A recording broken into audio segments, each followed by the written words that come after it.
Bueno, entonces, vamos a arrancar viendo lo que serían las estructuras de control. ¿Qué son las estructuras de control en Java? Básicamente son mecanismos que nos permiten controlar y dirigir el flujo de ejecución de un programa. Suena recontra feo, suena recontra complicado de entender, pero es básicamente una también llamado estructura condicional, que lo que hace básicamente es, en base a algún criterio, elige si ejecutar un bloque de código u otro o directamente no ejecutarlo. Es como que tenemos una. Antes, el algoritmo nosotros escribíamos en JavaScript. Tenemos que poner en la pantalla de costado, porque si no, no los veo. El algoritmo que nosotros escribíamos en JavaScript era básicamente eh, una línea abajo de la otra y no había forma de decir esta línea no la ejecutes. O sea, si la poníamos en el código se iba a ejecutar. Esa lógica iba a ingresar en nuestro algoritmo. Ahora, con estas estructuras de control podemos poner bloques de código en el cual nosotros podemos decir, bajo algún criterio arbitrario, si la queremos que lo ejecute o no queremos que lo ejecute. Digamos, ¿no? Por ejemplo, si hay una persona que en una página de compras que es menor de edad, no se tendría que mostrarle una opción de compra que tenga cosas alcohólicas, por ejemplo. Entonces, nosotros podemos restringir eso utilizando una estructura de control y diciendo, si la persona es menor de edad, no le muestres estas cosas. O capaz le podemos decir, mostrar estas otras, que no sé, son más orientadas a gente de menor edad que capaz compran más. ¿Sí? Entonces, con esto podemos hacer estas redirecciones. Bueno, después, básicamente permiten ejecutar instrucciones si se cumplen ciertas condiciones, que es lo que hablamos antes. Repetir instrucciones si se cumplen ciertas condiciones, esto lo vamos a ver un poquito más adelante. Y las condiciones son lo que hablamos antes. Este sí es menor de edad, es una condición. Y justamente las condiciones tienen que evaluar a un valor booleano, que el valor booleano puede ser verdadero o falso. En JavaScript es true o false. Entonces, en el caso de que la persona sea realmente menor de edad, esa condición de si es menor de edad va a dar un resultado verdadero. ¿Sí? Si no, da un resultado falso. Y en base a eso decidimos. Acá, por ejemplo, tenemos un ejemplo muy claro, que es 5 menor a 4. El resultado de esta eh, operación es un resultado falso, porque nunca 5 va a ser menor a 4. Bueno, ¿cómo clasificamos? Clasificamos en secuenciales, ¿sí? Que son, hay un único flujo de ejecución, hay una instrucción abajo otra, esto es lo que venimos usando hasta ahora, ya lo conocemos esto. Los condicionales, que es lo que hablaba yo antes, si es menor de edad, en este caso tenemos un A menor que B, así simplificado. En el caso que A sea menor que B, se ejecuta la instrucción 1 o bloque de instrucciones 1, y en el caso de que A no sea menor a B, se ejecuta el bloque de instrucciones 2. ¿Sí? Este rombo de acá es un rombo como de decisión. Y la flechita dice de dónde arrancás a dónde vas. ¿Sí? Esto es bastante intuitivo. Y las iterativas es lo que dice su nombre, es algo que está iterando, está dando vueltas una y otra vez. ¿Cómo funciona esto básicamente? Esta condición A mayor a 0, por ejemplo, es válida durante un periodo de tiempo. Lo más común, no vamos a hacerlo así, lo más común, digamos, que queremos contar hasta 10 y empezamos contando desde 0. Entonces lo que hacemos nosotros es, si nuestro contador, que puede ser una variable, por ejemplo, es menor a 10, inicialmente 0, si, por ejemplo, si 0 es menor a 10, se cumple, entra y acá hace un bloque de código, hace un par de cosas. Cuando termina con ese bloque de código, vuelve a chequear la condición. Si yo nunca modifiqué el contador y siempre dejé el contador igual a 0, esto va a ser un ciclo infinito. Va a estar saliendo, ingresando hasta que termine, hasta que mi computadora diga basta. Pero si yo por alguna razón modifico el contador, ¿sí? Digamos que al final de esto le sumo el valor en 1, entonces la siguiente va a ser 1, la siguiente va a ser 2, en algún momento voy a llegar que el valor del contador va a ser 10. Y cuando pregunte 10 es mayor a 10, el resultado es falso, porque 10 es igual a 10. Y ahí vamos a ir al bloque de qué pasa cuando salgo de esa estructura iterativa, y ahí sí termina. Y ahí sigue nuestro algoritmo y en algún momento va a terminar. Sí, pero siempre queremos evitar estos ciclos infinitos. Nunca los ciclos infinitos son buenos. Bueno, acá tenemos un par de operaciones, una forma de poder comparar variables, números, también tipos de datos como string, por ejemplo. Podemos compararlos y en base al resultado podemos tomar decisiones. Entonces, por ejemplo, podemos utilizar el operador mayor. El operador mayor es básicamente muy simple lo que hace. Toma dos valores a izquierda y a derecha. Pueden ser una variable y una string, una variable, un número, una variable, lo que ustedes quieran puede ser. Si no son tipo de datos compatibles, es decir, variable con variable, string con string, número con número, o capaz también variable con cualquier otro tipo de cosa, si no es compatible entre ellos los tipos de datos, el resultado es determinístico, pero para ustedes va a ser incierto. Porque capaz le va a dar un resultado a veces true, a veces false, y ustedes no entienden bien por qué. Hay una explicación detrás, bastante técnica, en la cual no voy a entrar en detalle, así que si comparan, por alguna de estas comparaciones, intenten comparar con tipos de datos que sean compatibles entre sí. Entonces, ¿cómo funciona el mayor? Bueno, básicamente toma una variable o lo que sea, básicamente a la izquierda, y otra cosa a la derecha. Y lo que hace es chequear si el valor de la izquierda es mayor al valor de la derecha. ¿Sí? Se puede leer como un libro. X mayor a Y. ¿Sí? Se lee de izquierda a derecha, como un libro. Y ahí nosotros evaluamos. En el caso, para este ejemplo, tenemos que X vale 5 e Y vale 4. Entonces estamos preguntando 5 mayor a 4 y el valor es true, o sea, es verdadero. Menor pasa exactamente lo mismo. Acá leemos X menor a Y, sería 5 es menor a 4, eso es falso, es mayor, así que el resultado va a ser falso. El igual, no podemos utilizar el igual solo, porque el igual solo se utiliza para asignación. Entonces, como tenemos que comparar y para no perder la estructura del igual, lo que hacemos es utilizar dos iguales. ¿Sí? Y acá lo mismo, compara si 5 es igual a 4. 5 no es igual a 4, así que el resultado es falso. El distinto o no igual es básicamente lo que dice su nombre, es el resultado del igual pero invertido. ¿Sí? Estamos chequeando si son distintos. Entonces, 5 es distinto de 4, sí, 5 es distinto de 4, entonces el resultado es verdadero. El mayor igual es lo que ustedes ya me imagino que han visto en matemática, es toma mayor pero también toma como posibilidad el igual. ¿Sí? Entonces, si yo quiero comparar 5, por ejemplo, mayor o igual a 4, el resultado es verdadero porque 5 es mayor o igual a 4.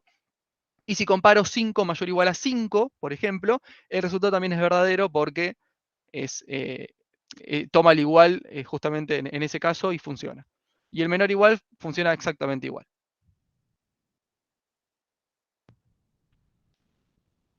Bueno, los conectores lógicos. ¿Cómo funciona el conector lógico? Básicamente yo puedo tomar más de un valor, verdadero o falso, que puede ser directamente una variable con un valor booleano, o sea, un valor verdadero o falso, o puede ser una de estas comparaciones que tenemos acá arriba. ¿Sí? Y lo que puedo hacer básicamente es concatenar muchas de esas comparaciones o valores booleanos y obtener un resultado con eso. ¿Qué es lo que quiero muchas veces? Quiero que todos los valores, por ejemplo, sean true, para que el resultado sea true. O sea, que sean todos verdaderos para que el resultado sea verdadero. A veces quiero de que solamente uno, al mínimo, al menos uno de los resultados sea verdadero para que todo sea verdadero. Eso también puede llegar a pasar. Y a veces quiero negar el resultado, que hablamos abajo, la negación también es una forma que funciona, pero centrémonos en estos dos primero. Un ejemplo muy simple es si ustedes van a hacer, por ejemplo, están en su casa, son chiquitos, y su madre les dice, si ustedes lavan los platos y cuelgan la ropa, pueden salir a jugar. Entonces ahí tenemos dos condiciones que tienen que cumplirse. La primera es, lavan los platos y cuelgan la ropa. Si se cumplen esas dos cosas, ustedes pueden salir a jugar, que es como el true, ¿sí? El verdadero. Si yo lavo los platos y salgo a jugar, mi vieja me corre con la sandalia, cuando era chiquito. ¿Sí? Ahora no, por suerte. Si yo no lavo los platos y cuelgo la ropa y salgo a jugar, mi hija me corre con la sandalia. Entonces ahí hay una condición de por medio que ambas tienen que ser true, ambas tienen que cumplirse para que la condición final pueda cumplirse y ser true. En el caso de que alguna de esas dos no se cumpla, el resultado es false, ¿sí? No se cumple. Entonces esto es esta operación, el and, que se lee como un y. Entonces, si lo leemos de forma como un libro, se lee A y B. ¿Sí? Queremos que A y B sean verdaderas para que se pueda hacer algo. Y acá podemos ir agrandándolo, podemos pedir A y B y C, o sea, podemos ir agregando más valores. Una cadena casi infinita si queremos. El O es justamente lo que ustedes piensan, si vos lavás los platos o colgás la ropa, puedes salir a jugar. ¿Sí? Una de las dos cosas tiene que cumplirse, o lavás los platos o colgás la ropa, si alguna de esas dos se cumple, vos podés salir a jugar. ¿Qué pasa si yo lavo los platos y cuelgo la ropa? Mi hija está recontra contenta, o sea, me vas a dejar salir a jugar seguro. Entonces, si cumplo las dos, el resultado va a ser el mismo. Así que a veces capaz me conviene cumplir una sola. Ese es el efecto del O. ¿Sí? Con tal de que uno de esos valores, de esas condiciones, sea verdadero, todo evalúa verdadero. Y esto también lo puedo extender. Puedo decir A o B o C o D y así cuanto yo quiera. Y también puedo mezclarlos. Puedo pedir A o B y entre paréntesis, digamos, o digamos A, y entre paréntesis B o C. O sea, puedo hacer mezclas de ese tipo de cosas. Es decir, si A es verdadero, B o C tienen que ser verdaderos para que todo sea verdadero. O sea, eso después si quieren lo escriben y lo ven, pero se puede hacer cosas complicadas. Y el otro caso es la negación, que la negación es simplemente invierte el valor. O sea, si, por ejemplo, yo digo no A, lo que significa eso es que el valor que tenía A antes lo va a dar vuelta. ¿Sí? Si era verdadero, da falso, y si era falso, da verdadero.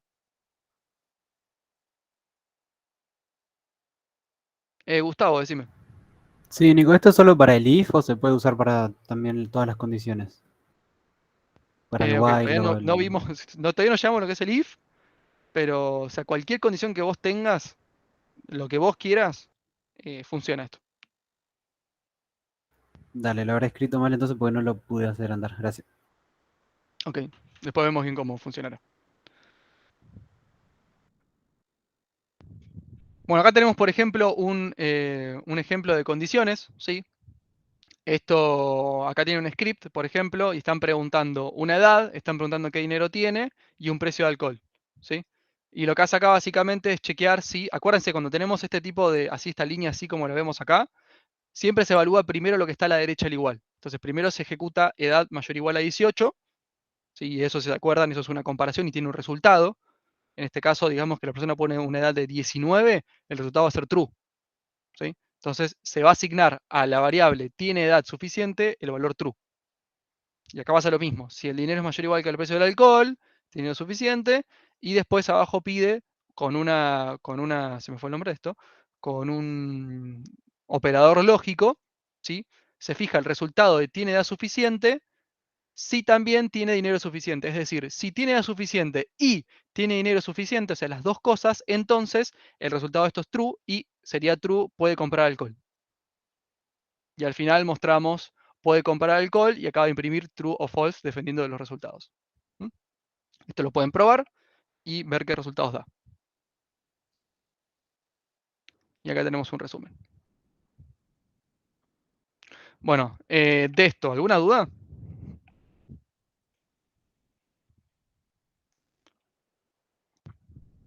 Les adelanto que después de ver todos los temas de la clase se le va a dar una diapositiva que hizo ella que aclara también todas estas condiciones, las entra más en detalle. Y capaz con eso le queda todavía más claro.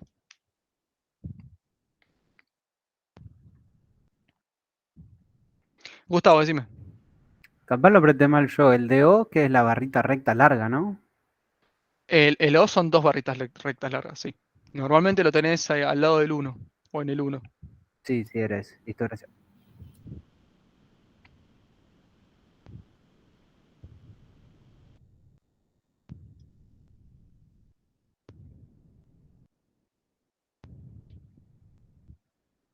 Bien. Entonces, seguimos con... Bueno, esto es un spoiler. Bueno, esto me quedó...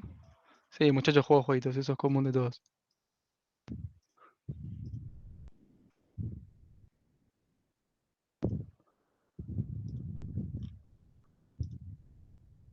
Bien, vamos con la segunda parte, que sería la parte de estructuras condicionales.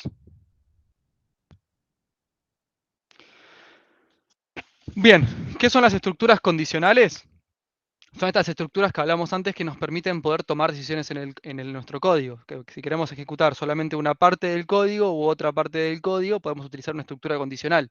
Podemos elegir en el momento que nos toca hacer algo, básicamente. Tenemos distintas formas de hacerlo. Tenemos el if simple. El if es, en inglés, es sí, básicamente. Entonces, cuando yo ¿se acuerdan cuando yo decía si tiene si es mayor a 18 años, por ejemplo, si tiene más de 18 años? Bueno, ese sí del principio es este if que vemos acá. Bueno, este if puede ser simple, compuesto, anidado, o también tenemos el switch. Ya vamos a ver lo que es un switch. Daniel, decime. Sí, sería algo así similar como las funciones sí de Excel, ¿no? Exactamente, sí, si alguno escribió en Excel alguna vez, existe la función sí que te deja tomar una condición y tomar dos valores más. ¿Qué pasa si la condición se cumple y qué pasa si la condición no se cumple?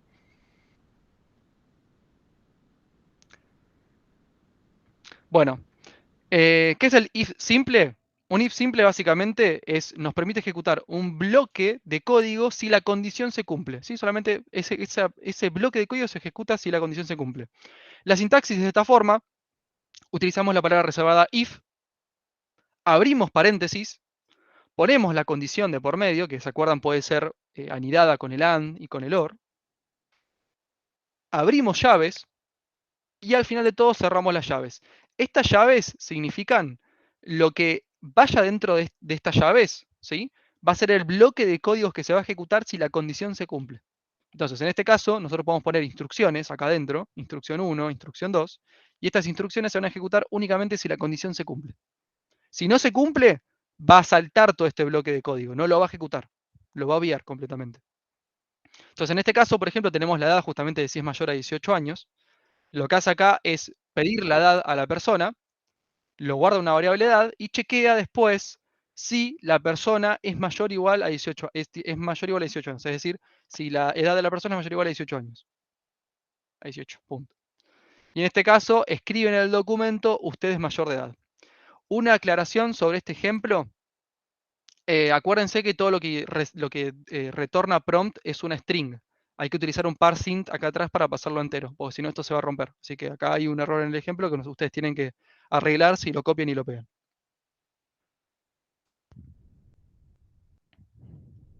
Bien. ¿Cómo es un if compuesto? Bueno, es como el if simple, pero agregamos un bloque más debajo. Y este bloque más debajo es el bloque que se ejecuta si la condición no se cumple. Si la condición se cumple, ejecuto el bloque de arriba. Si la condición no se cumple, ejecuto el bloque de abajo. Son mutuamente excluyentes, ¿sí? Nunca va a ocurrir que se ejecute el bloque de arriba y el bloque de abajo. Eso no va a pasar. Y acuérdense, por favor, porque es un error que cometen muy seguido, que este bloque else puede no estar. Hay muchas veces que lo que hacen es escribir el bloque if y el bloque else vacío. Si el bloque else está vacío, o sea, si dentro de estas llaves no hay nada, no lo pongan. No tiene por qué estar. Entonces, en este caso, lo que estamos haciendo en este ejemplo es, de vuelta, pedir la edad, guardarla en la variable edad, chequear si la edad es mayor o igual a 18, y escribimos, usted es mayor de edad, si es mayor de edad, y si es menor de edad, en este bloque de else, escribimos, usted es menor de edad. ¿Sí? Es muy lógico, se lee como un libro esto, así que no debería ser nada del otro mundo en entender qué está pasando acá. Capaz sin saber programación y que yo te lo explique, capaz veían esto y podían entender más o menos lo que estaba pasando.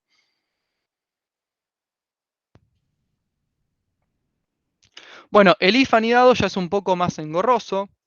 En realidad, lo que ustedes pueden hacer básicamente para anidar es la opción de la izquierda, que es tener un if y después otro if abajo, que ahora vemos bien qué significa esto, y después un else al final, o pueden tener un if, adentro un if, y el problema con la opción de la derecha es que a veces es difícil de leer, pues si yo tengo un if, adentro un if, adentro un if, adentro un if, adentro un if, adentro un if, adentro un if, en un momento se vuelve engorroso.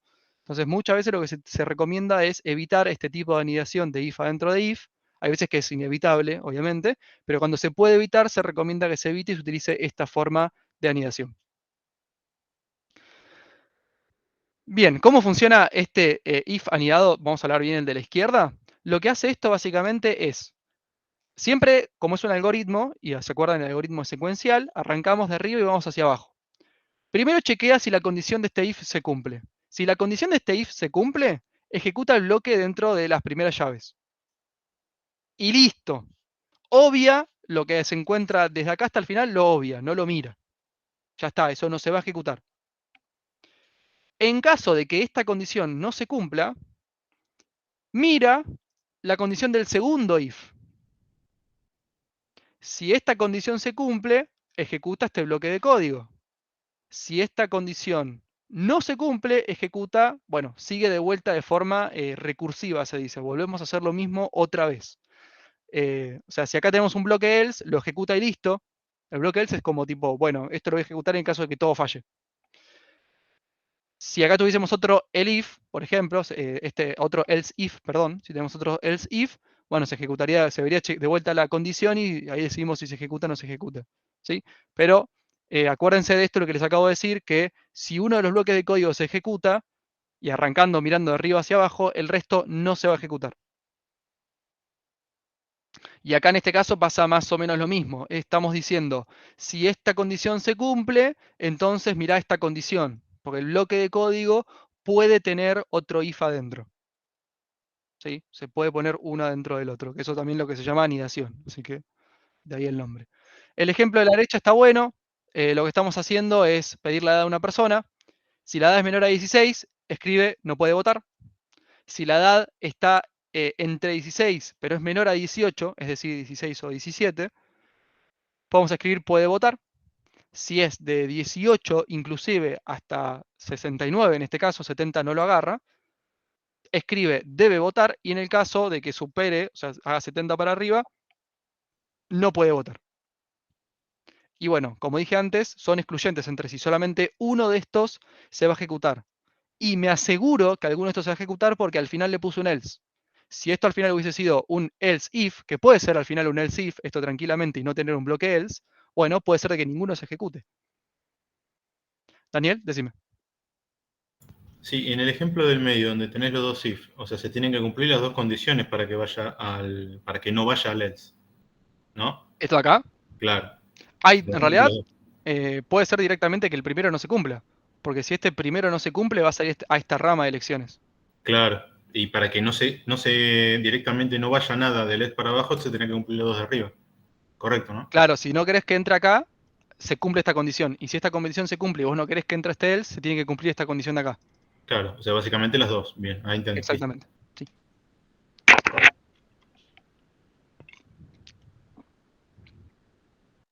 Nicolás, decime. ¿Qué tal? Buenas tardes. No me queda muy claro cuál es realmente la diferencia entre else y else if, digamos. Es como que else Bien. if significaría algo así como... se me fue. Pero es como que no entiendo puntualmente cuál es la diferencia sustancial que tiene. O sea, ¿por qué podría terminar en otro else if y no en else? Acabas de Bien. vos de comentarlo eso. Okay. Sí.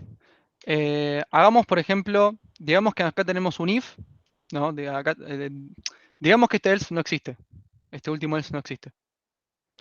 Si yo ejecuto esto y la persona ingresa una edad de 71, por ejemplo, menor a 16 no es, o 71. Entre 16 y 18 no está. Entre 18 y 70 no está. Y este bloque no existe. Entonces, si te das cuenta, en ninguno de los tres bloques que existen acá se cumplió la condición. Claro, Entonces, como en claro, ninguno de los tres pero bloques se cumplió la condición, lo que pasa es que no escribe nada. Ahora, si yo tengo un bloque else, no hay una condición. Sí o sí, si claro. ninguno de estos tres bloques se cumple, el cuarto bloque else va a ejecutarse. ¿Y no se podría poner un bloque else if como a infinito, digamos? O ¿Cómo, sea, de cómo menor, infinito? digamos, mayor que 18, edad menor que, no sé, 2000, por ejemplo. O sea, para obviar este último else. No sé si me explico. Sí, pero hay veces que... o sea, entiendo lo que O sea, decís, pero sí, o sea, si querés pedir... A ver, como para ahorrar, digamos, o sea, para no poner es que tanto no es código, tanto raro, digamos. porque a veces vos querés imprimir justamente no puede votar y capaz si querés, o sea, capaz no puede votar, lo querés imprimir solamente entre 70 y 160, y después de 160 asumís que está muerta la persona y que no les mostrás nada, no sé, que hubo un error de ingreso a la Claro, persona, o sea, siempre hay una lógica de por medio, o sea, no ahorras nada ni optimizás nada cambiando un else por un else if, siempre va con la lógica que vos querés mostrar en la página. claro. Entiendo. Bueno, muchas gracias.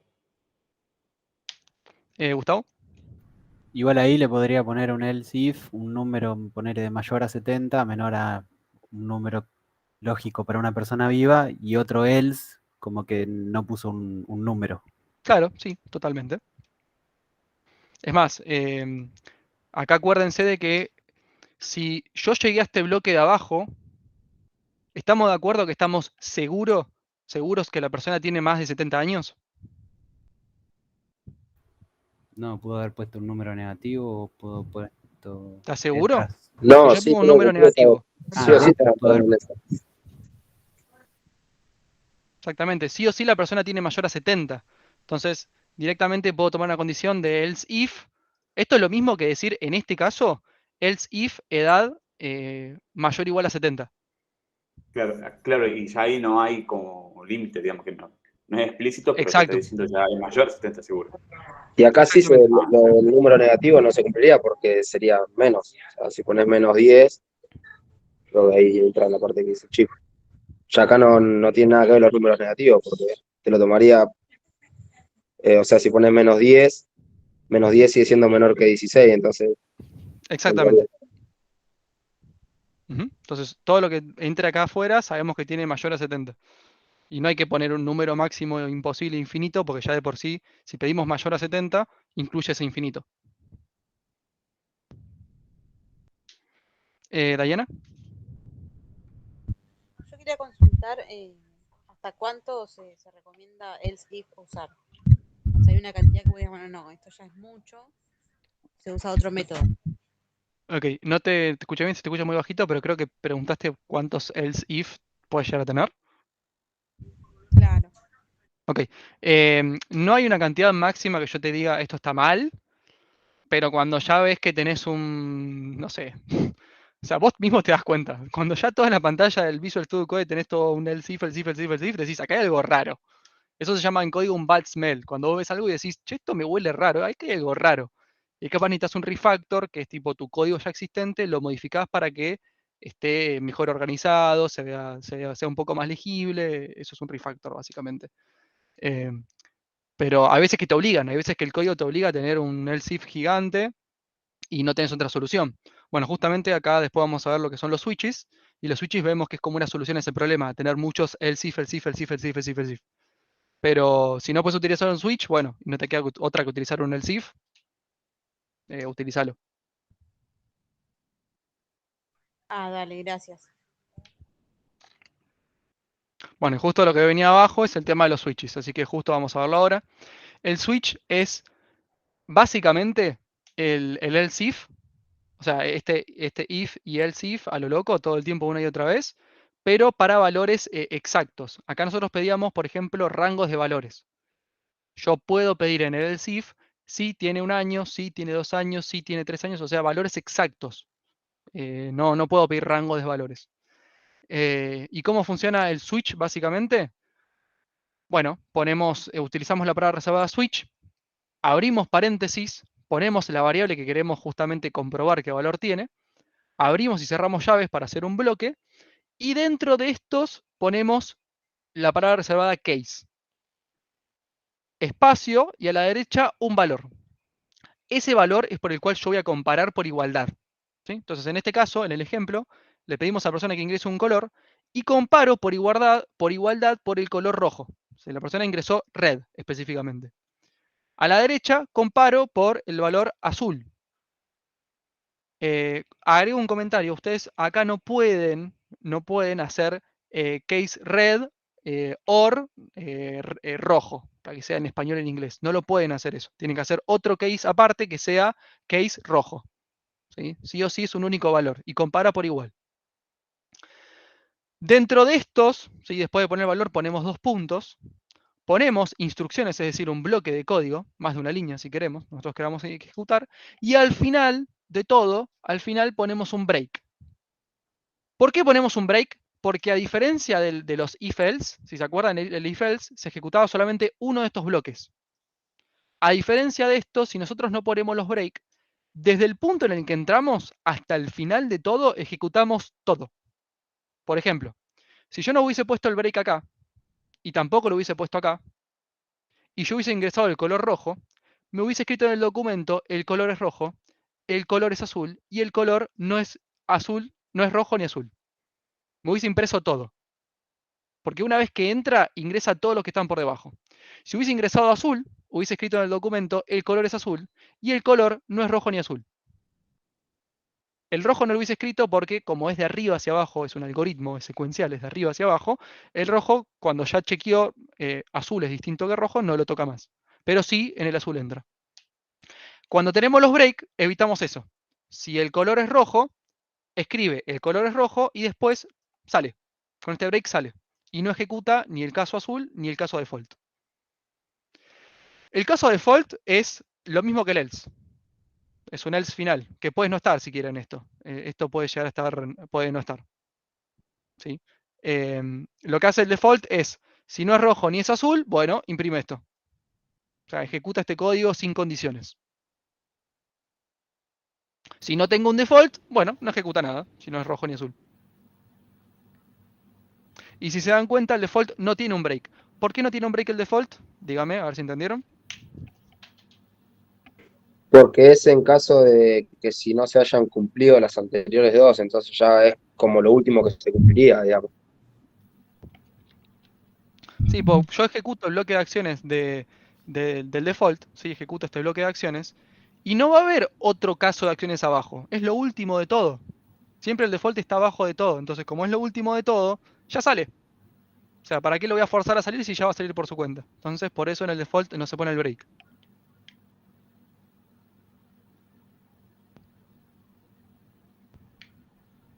Bien. Diana, ya me preguntaste, ¿no? ¿Te quedó la mano levantada o de antes? Sí, quedó de antes. Ah, dale. Daniel, decime. Sí, el break sería como el if-else, ¿no? Si no esto, si no lo otro. Algo así, No, el similar. if else sería como el case. O sea, el case está como chequeando con. Poner que sería como un if color es igual a rojo, else if color es igual a azul, y al final tenés un else, que es este código que se encuentra acá adentro. Que sería el default, está bien. Exactamente. El break es como para poder salir de ese flujo. Está bien, listo. Gracias. De nada. Mauro, decime. En este caso, lo que se compara es un string y compara exactamente los mismos caracteres, ¿no? Sí, no voy a entrar en detalle cómo compara un string. O sea, les voy a decir únicamente que lo que hace es comparar carácter a carácter. Es decir, compara, si ponele que yo pongo azul, literalmente escribo azul, y compara con rojo, con este red que se encuentra en pantalla, lo que hace es comparar la A con la R primero, y se fija, si son iguales, va a comparar la siguiente, que sería la Z con la E. Como ya la A con la R no son iguales, deja de comparar y dice que son distintos. Así que así se hace una comparación con una string con otra.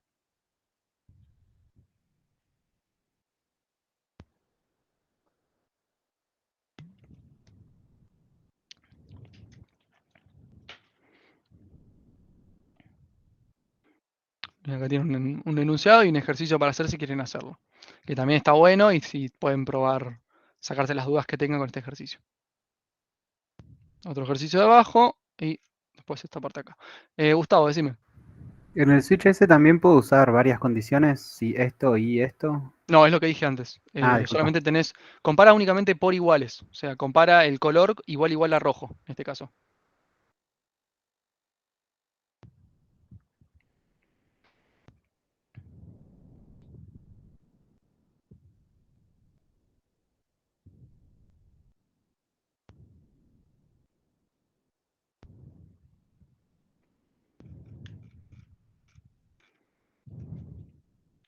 Bueno, estructuras cíclicas. Las estructuras cíclicas son lo que vimos antes como iterativas, que lo que hacen es, si una condición se cumple, volver a ingresar y a iterar sobre el mismo bloque de acciones una y otra vez hasta que la condición deje de cumplirse. Tenemos distintos tipos, básicamente tenemos el ciclo for, tenemos el ciclo while y tenemos el ciclo do while. El ciclo for, a ver, vamos a aclarar esto de antemano porque es un problema que los veo bueno, algoritmos 1 y algoritmos 2 en la facultad, chicos que están estudiando la carrera de ingeniería o licenciatura, tienen este problema todo el tiempo, así que ustedes muy probablemente lo vayan a tener también, este problema, que no saben la diferencia entre un for y un while. Ambos cumplen el mismo objetivo, ambos son una forma de poder iterar una determinada cantidad de veces. Va, determinada no en realidad, iterar, punto, dar vueltas en el mismo bloque de códigos una y otra vez. La diferencia entre ambas es que el ciclo for, yo sé cuántas veces voy a iterar. Si normalmente, por ejemplo, si yo quiero hacer un bloque de código y quiero iterarlo 10 veces, digo iterará desde el 0 hasta el 9, en este caso, ¿no? Del 1 hasta el 10. Entonces con eso me aseguro que itere 10 veces. Pero muchas veces lo que pasa es que yo, por ejemplo, quiero validar el ingreso de un usuario. Quiero que el usuario me ingrese, digamos, un nombre específico. Por ejemplo, le digo, ingresá el nombre Nicolás, ¿sí? Y la persona me ingresa Juan, me ingresa Rodrigo, me ingresa lo que vos quieras. O sea, siempre falla en ese ingreso. Y lo que yo quiero hacer básicamente es que si la persona ingresa mal, volverle a mostrar el mismo mensaje, ejecutar el mismo bloque de código, hasta que la persona lo ingrese correctamente. Entonces, yo no sé cuándo la persona va a ingresar el nombre bien, porque es una persona. La persona puede estar haciéndolo 1.000.000 de veces, porque es un abuelo, porque es el pajarito de los Simpsons que aprieta el botón de Enter todo el tiempo, ¿no? Digamos que tenemos dos pajaritos, uno aprieta la letra. Entonces, la verdad es que no sé cuándo va a terminar eso, no hay un fin especificado. Entonces, ahí utilizo un bloque while, ¿sí? Utilizo un ciclo while porque va a terminar cuando algo se cumpla y eso ya no depende de mi programa en sí, depende de algún ingreso externo, de un archivo externo, de una API externa, siempre fuera de lo que yo puedo llegar a manejar. Ahora, cuando yo lo determino, ¿sí? Porque yo sé cuánto, por ejemplo, si tengo una lista que vimos la otra vez, si yo sé que la lista tiene 10 elementos, ¿sí? Entonces ahí ya utilizo un ciclo for, porque ya sé que la lista tiene 10 elementos, no va a modificarse eso en el tiempo.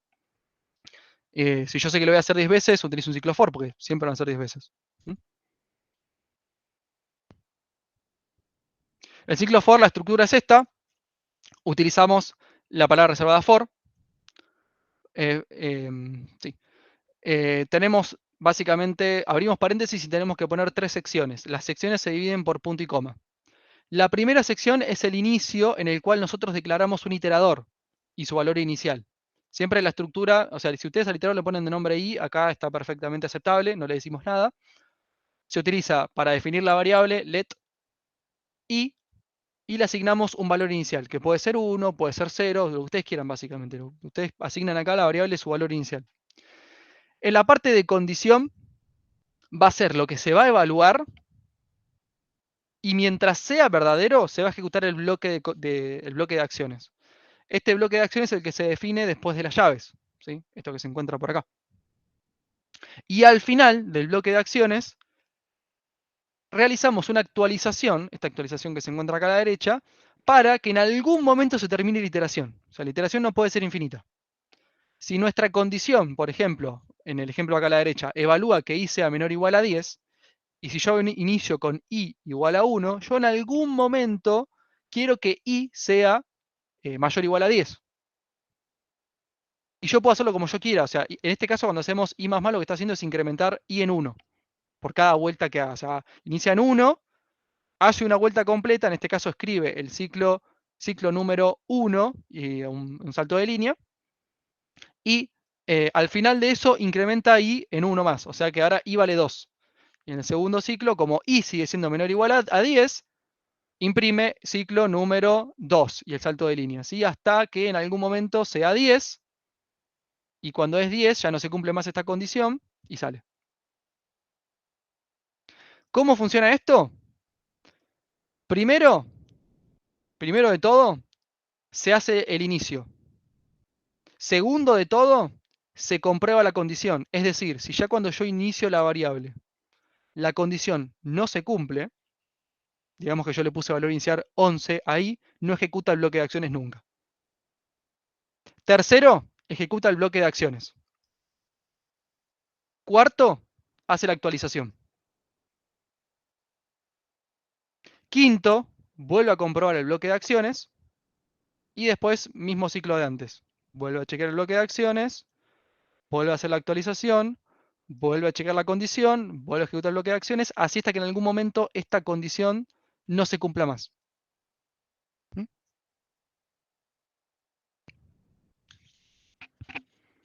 Leandro, decime.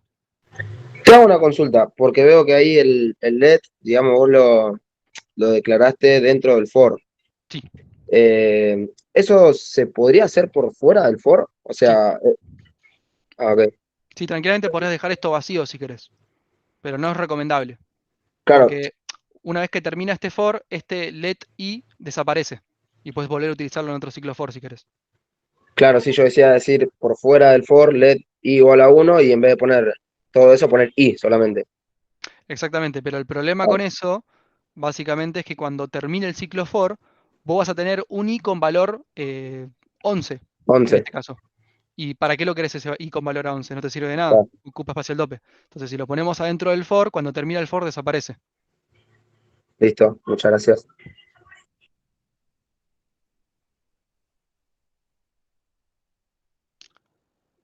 Bueno, acá tenemos un ejemplo de ciclo for que está un poquito más interesante. Sí, utiliza, es más, se mete con un poquito de HTML, así que está bueno para ustedes. Lo que hace esto básicamente es inicializar. En realidad le voy a pedir a ustedes que me expliquen esto. Primero quiero preguntarle a Gustavo, ¿qué consulta tenés? Sí, en el i ese de arriba, como tú dijiste, desaparece una vez que termina el for. ¿Puedo hacer Sí. otro for abajo, ponerle también con la misma i o tengo que Sí. declarar otra? Ah, sí. Tenés que declarar otro for let i. Eso sí, tenés que Claro, sí, utilizar sí, la lo variable tengo que reservada volver let, a pero sí, iniciar. Listo, gracias. correctamente. Bueno, ¿alguno de ustedes se anima a explicarme qué es lo que está pasando en este bloque de código?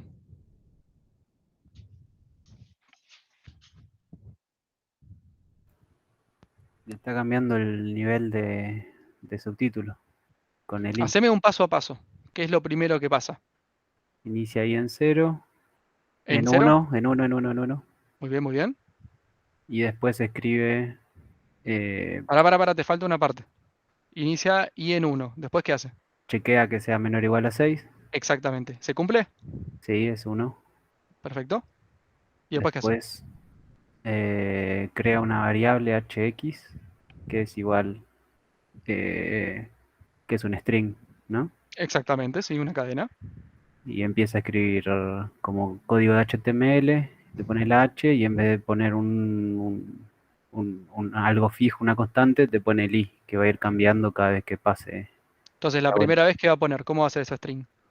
Va a ser h1, porque le pega un 1, la i es igual a 1, y cierra el h, entonces el primero va a ser un título Y principal. escribe también adentro del contenido, Y escribe. después escribe título, y también te vuelve a escribir qué título está, qué número está el h, y Exactamente. después lo cierra. Bien. Y llegamos hasta, ¿cuál es la última i que se va a utilizar? Hasta 6. Exactamente. Sí, ¿cómo sería el flujo? Ponele que acá se acaba de ejecutar esta actualización. I vale 6. ¿Qué pasa ahora? Y vale 7. No, pará. O Ah, sea, vale 6. se incrementó a 6. Chequea si es igual o menor a 6. Es igual a Exacto. 6. Vuelve a hacer todo el flujo del bloque con Imprime 6. con 6, lo escribe y después ¿qué pasa? Después de que termina todo el bloque, hace un i más, o sea, lo sube a 7. Exactamente, lo sube a 7 y después ¿qué pasa? Chequea si es menor o igual a 6, que es ¿Se falso. cumple? No. ¿No se cumple entonces? Entonces termina. Exactamente. Ese es el flujo correcto. Entonces, fíjense que imprime hasta el título 6, el título 7 no lo imprime. El valor final que toma i es 7. Pero fue cuando chequeó la condición de i menor o igual de 7 menor o igual a 6, dio falso, entonces no ejecuta más el bloque del for. Y termina el for. Mauro, decime. Pregunta, ¿por qué la i en el string es más i más o lo veo mal? No, está bien. Está concatenando, o sea, esto es una string, el menor h es una string sola, le concatena este valor de i, o sea, 1 en este caso a la primera vez, le concatena otra string, que es concatenar, es poner como al final. El menor, título, un espacio, y le concatena de vuelta la i. Y acá de vuelta lo mismo. Otra string le pone a la derecha, que es un menor, / barras adelante, h, le agrega otra i de vuelta y después le agrega otra string más que tiene solamente el mayor. ¿Sí? Si unís todo eso, obtenés lo que vos conocés como la etiqueta h1 con título 1 adentro y la etiqueta de cierre.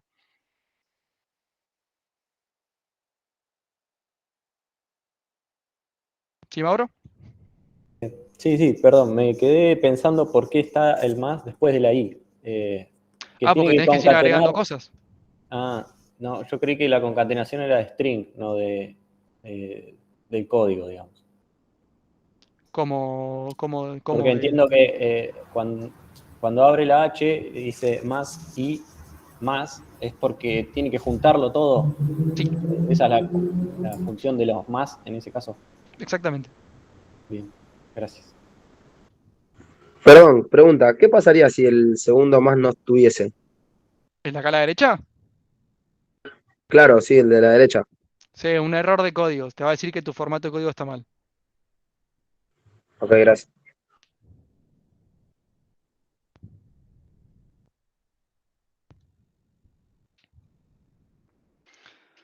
Bueno, y después seguimos lo que es el while. Acuérdense que lo que yo le dije antes Una es... consulta Sí, decime. ahí sobre eso del write, document write. Sí. ¿Eso en qué momento, o sea, el script lo que hace es automático escribir en alguna parte del head eso que está ahí arriba? No, en ¿Eso el está ahí head abajo? no. En el body. El body. En el body, porque estamos adentro de la etiqueta de body. No sé si lo ves acá, pero dice Ah, body. body, perdón, sí, sí, sí. ¿Sí? En el body está escribiendo en este mismo lugar. O sea, en este caso, lo único que hay en Está el body bien. es esto, así que en Sí, la sí, página, así había nomás. visto. Escribe H1, H2, H3, H4, H5 y H6. Está bien, perfecto. En el caso que vos lo pongas en el script afuera del body, no te lo haría y que tendrías que hacer, ¿Vos decís en el head? no, en O- abajo del body. no, no va a hacer nada. Bien, perfecto.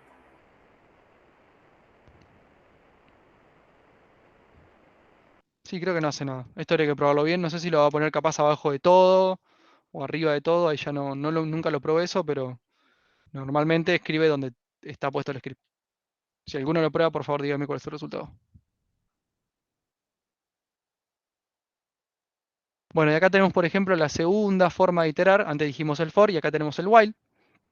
El while, acuérdense que yo no sé cuándo tengo el final. O sea, en algún momento, por alguna interacción del usuario o algo externo a mí, termino de hacerlo. Acá, por ejemplo, tenemos, bueno, la sintaxis es esta, es utilizar la palabra reservada while, abrir paréntesis, poner la condición adentro, que acá puede ser una condición tipo con el AND y con el OR, así anidado a lo loco, eso puede ser tranquilamente, y después el bloque de instrucciones. Acá lo que dijimos antes, la condición en algún momento tiene que volverse falsa, si no es falsa es infinito esta iteración.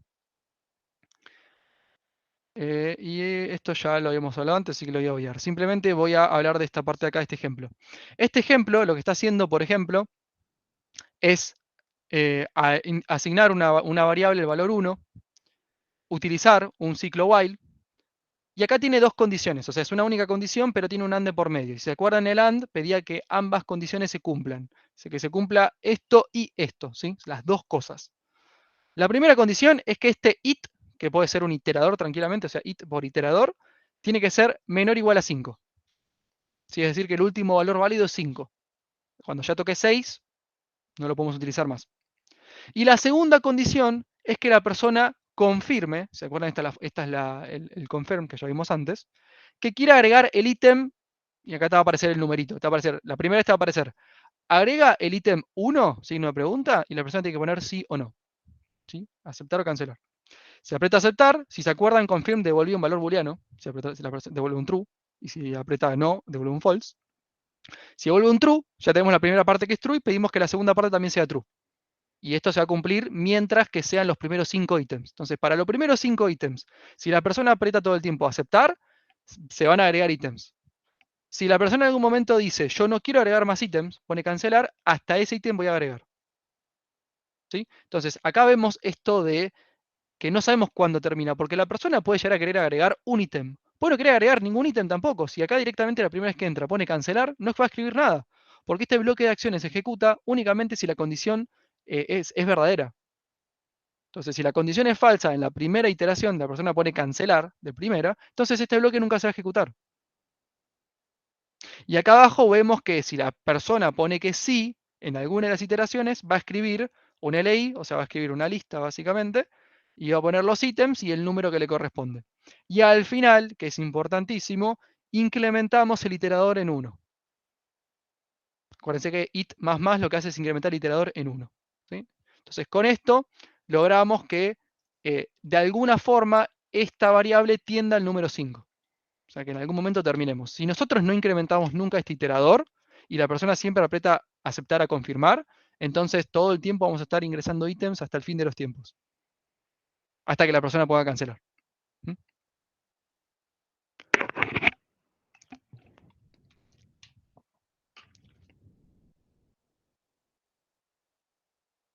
Bueno, el ciclo do-while es muy parecido al while, pero la diferencia básicamente es que tenemos este bloque de acciones que se ejecuta primero y después comprobamos la condición del while. Antes, con el while lo que hacíamos era comprobar la condición del while y si eso se cumplía, ejecutábamos el bloque de while. La diferencia del do-while es que el bloque de acciones se ejecuta al menos una vez, o sea, al menos la primera vez que ingresamos se ejecuta el bloque de acciones, y lo seguimos ejecutando mientras que la condición sea verdadera. O sea, es muy parecido al while, pero tiene ese pequeño cambio que ejecuta las condiciones una vez y después chequea. La estructura, la sintaxis es como básicamente lo ven a la izquierda, usamos la palabra reservada do, abrimos llaves para el bloque de código que tiene que ejecutarse, y al final ponemos un while con su condición entre paréntesis. ¿Sí? Entonces, ¿cómo sería el flujo de esto? Declaramos la variable número, a número le asignamos el resultado de preguntarle a la persona que introduzca un número mayor a 10, ¿sí? Esto se va a ejecutar la primera vez sí o sí, y después comprobamos si el número que ingresó la persona no es mayor a 10, que es lo mismo que pedir menor o igual a 10. ¿Sí? Es exactamente lo mismo esto. Entonces, si la persona introduce un número, por ejemplo, un 8, en realidad va a ser, me va a pedir que ingrese un número, sí o sí la primera vez, ingreso un 8, en esta variable se guarda un 8, cuando vemos que esta condición no se cumple porque 8 mayor a 10 es, perdón, 8 mayor a 10 es falso. Cuando lo niego se vuelve true, se vuelve verdadero. Como esto es verdadero, vuelvo a ejecutar y volver a pedirle a la persona que ingrese un número mayor a 10.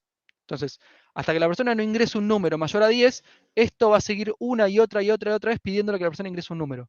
Cuando ingrese un número mayor a 10, listo, salgo de este bloque, de este bloque de acciones, y sigo ejecutando el algoritmo. En este caso, como no hay nada más debajo, termina el algoritmo.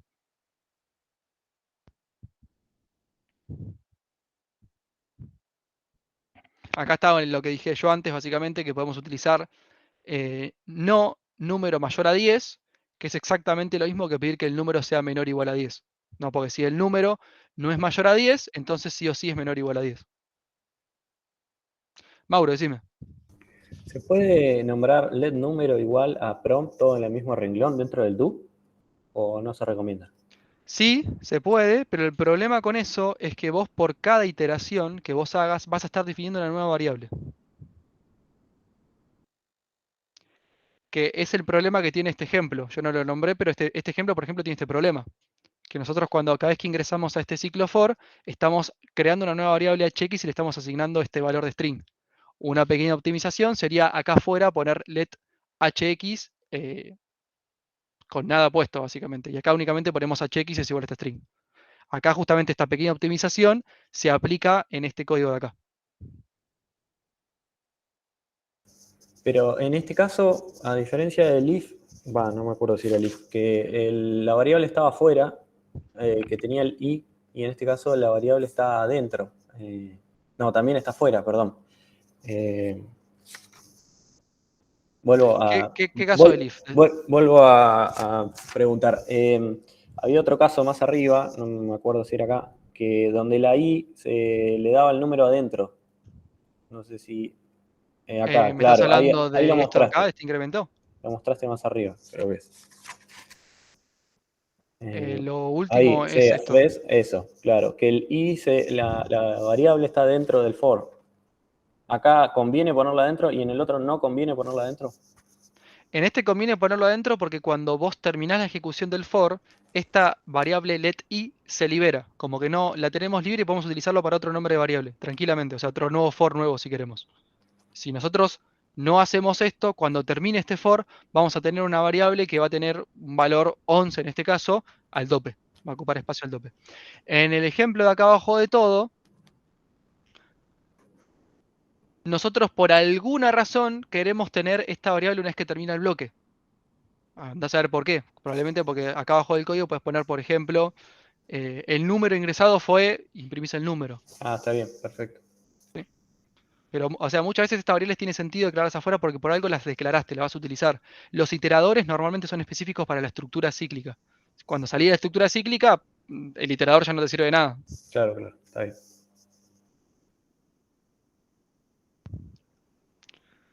Bien, y acá tienen el resumen con la sintaxis de cada uno.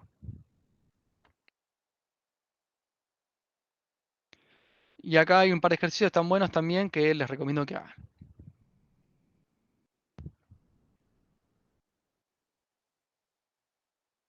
Ya casi terminamos. Bueno, esto en realidad era... para, Leandro, decime si querés, antes de que siga. Si No, me quedé con lo que, perdón, iba a dejar hasta que termines esto y después te lo preguntaba. Porque me quedé con el ejemplo que yo te di del i fuera del for, Sí, que me dijiste que no te serviría para nada, o sea, tener un i fuera, digamos, por el hecho de que después se modifica 11 y lo tenés y no muere, digamos, con el for. claro. ¿No te serviría, por ejemplo, para saber el largo de un string o algo así por el estilo? O sea, es decir, si yo Ah, tengo sí, o sea, ese valor, después retornarlo y yo, por ejemplo, sé ir recorriendo carácter por carácter hasta que sea el final, digamos.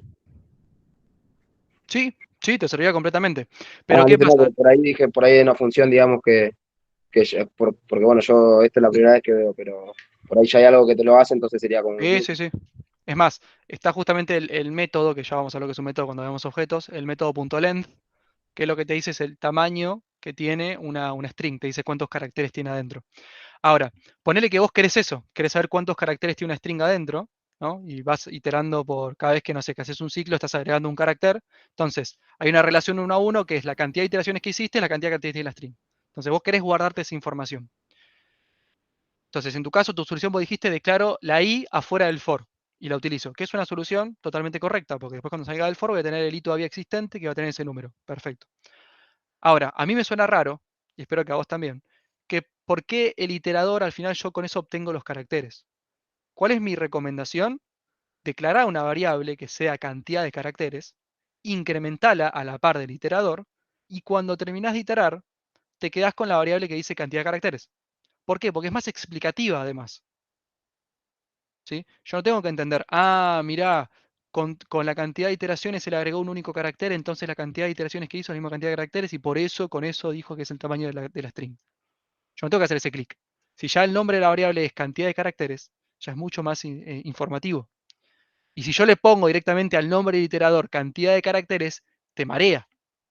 También tenés que hacer el clic que la cantidad de iteraciones son la cantidad de caracteres. Entonces, para evitar eso, para cada iterador le ponemos de nombre i, y si queremos mantener información extra, que siempre tiene un nombre que la representa porque por algo la queremos mantener, le ponemos una variable representativa y ahí guardamos el valor. ¿Sí? Claro, listo, lo entendí. Muchísimas gracias.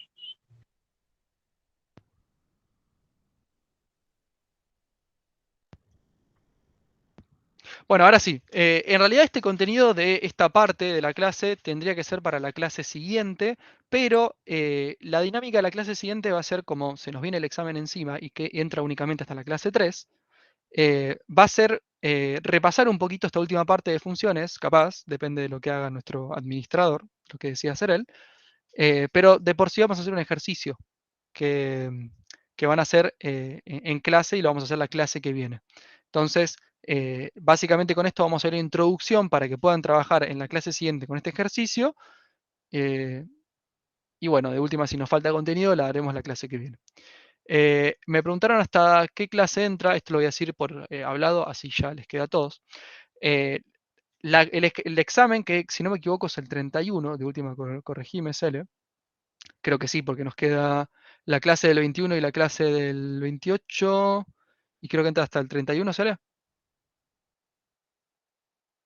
Ahí me fijo y te digo, pero creo que el examen era un poquito antes. ¿Un poquito antes? Ya está, yo me perdí cuándo era exactamente. Está bien. Desde el jueves 30 hasta el viernes 31 sería. Bien, en esta parte de acá básicamente. A nosotros nos queda la clase del 21 y la clase del 28. Y entra solamente hasta la clase del 21. La clase del 28 no entra en el examen, pero capaz lo utilicemos para el trabajo final que vamos a hacer optativo. ¿Sí? Así que básicamente si no damos contenido a la clase que viene es hasta esta clase. Si no, hasta la clase que viene con lo que demos. Recomiendo fuertemente que estén porque va a ser un ejercicio integrador, que vamos a ver todos los conceptos, vamos a ver un poquito de HTML también, CSS si vamos a tiempo, y les va a cerrar bastante todo. Así que recomiendo que estén. Bueno, ¿qué son las funciones? Ahora sí, siguiendo con la clase antes que nos quedemos sin tiempo. ¿Qué son las funciones? Y un montón de cosas más. Las funciones básicamente son como estos bloques de código que vimos antes, que estaban adentro de las llaves del if, de las llaves de los case del switch, del for, del while, de do while, todos esos bloques que vemos, básicamente podemos también definir bloques de códigos y englobarlos todos en una sección y ponerles un nombre que los identifique. Entonces, ¿qué nos sirve esto básicamente? Bastantes cosas, ¿no? Pero lo primero que podemos hacer con esto es el tema de mantener el código. El tema de mantener el código. Bueno, acá ya entramos un poquito más a la filosofía de lo que es escribir código. De todas formas, esto hay que entenderlo para poder entender por qué también utilizar funciones está bueno. Lo primero que la gente piensa, vamos a hacerlo un poquito fuera de orden, es que evita repeticiones. Esto es lo que la gente primero ve y todos te dicen sí. Entiendo completamente que evita repeticiones. ¿Por qué? Si nosotros tenemos un bloque de código, por ejemplo, o sea, tenemos, digamos, 3 líneas de código que están todo el tiempo juntas una al lado de la otra y hacen exactamente lo mismo, y lo tenemos en un montón de lugares del código por alguna razón, porque es necesario, si nosotros hacemos una función que englobe esas 3 líneas de código y le ponemos un nombre representativo, cuando nosotros invoquemos esa función, que es básicamente darle el control a la función, que la función ejecute su bloque de acciones y después continúe su funcionamiento normal, el código, si nosotros hacemos eso y todo el tiempo invocamos esa función en un montón de lugares, evitamos que esas 3 líneas se repitan en un montón de lugares. Entonces, todo eso estamos de acuerdo de que las funciones evitan que se repita el código. Antes de seguir, para no marearlos, una función se ve así. ¿Sí? Una function, un nombre que la identifica, los parámetros que ya vamos a ver qué son, y un bloque de código adentro. ¿Sí?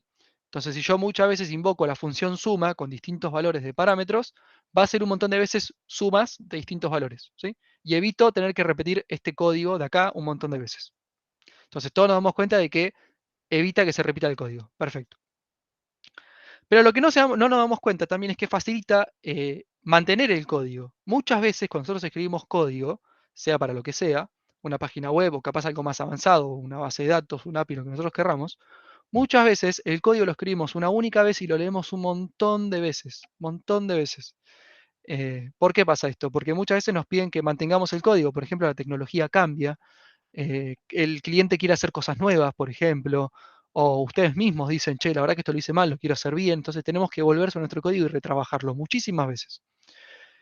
Entonces, para poder hacer más simple nuestro trabajo de poder volver y leerlo, si no tenemos un código de 1000 líneas y tenemos un código de 50 líneas con muchas funciones o bien organizado, es mucho más simple de ver dónde están cada cosa y poder modificarlas. Entonces, las funciones, siempre que la podemos utilizar, es bueno. No es que a veces es bueno, a veces es malo, siempre es bueno una función. Tampoco vamos al extremo que todos sean funciones, ¿no? Tiene que haber código que no sea parte de una función, pero hay que buscar un punto medio. Utilizar funciones con la cabeza, básicamente. Y por último tenemos la parte de simplificar la construcción del código, es decir, si nosotros podemos separar nuestro código en funciones es más simple. Si nosotros tenemos un código muy grande, muy grande, con un montón de cosas, y queremos agregar algo nuevo, si tenemos un choclo de código de 1000 líneas, es un quilombo tener que leer las 1000 líneas para poder entender dónde está lo que nosotros queremos modificar. En cambio, si yo sé, por ejemplo, que quiero modificar el comportamiento de un botón, y yo sé que el botón llama a una función específica, voy a esa función específica, modifico ese código de esa función y listo. Todos los botones que utilicen esa función van a cambiar su funcionamiento.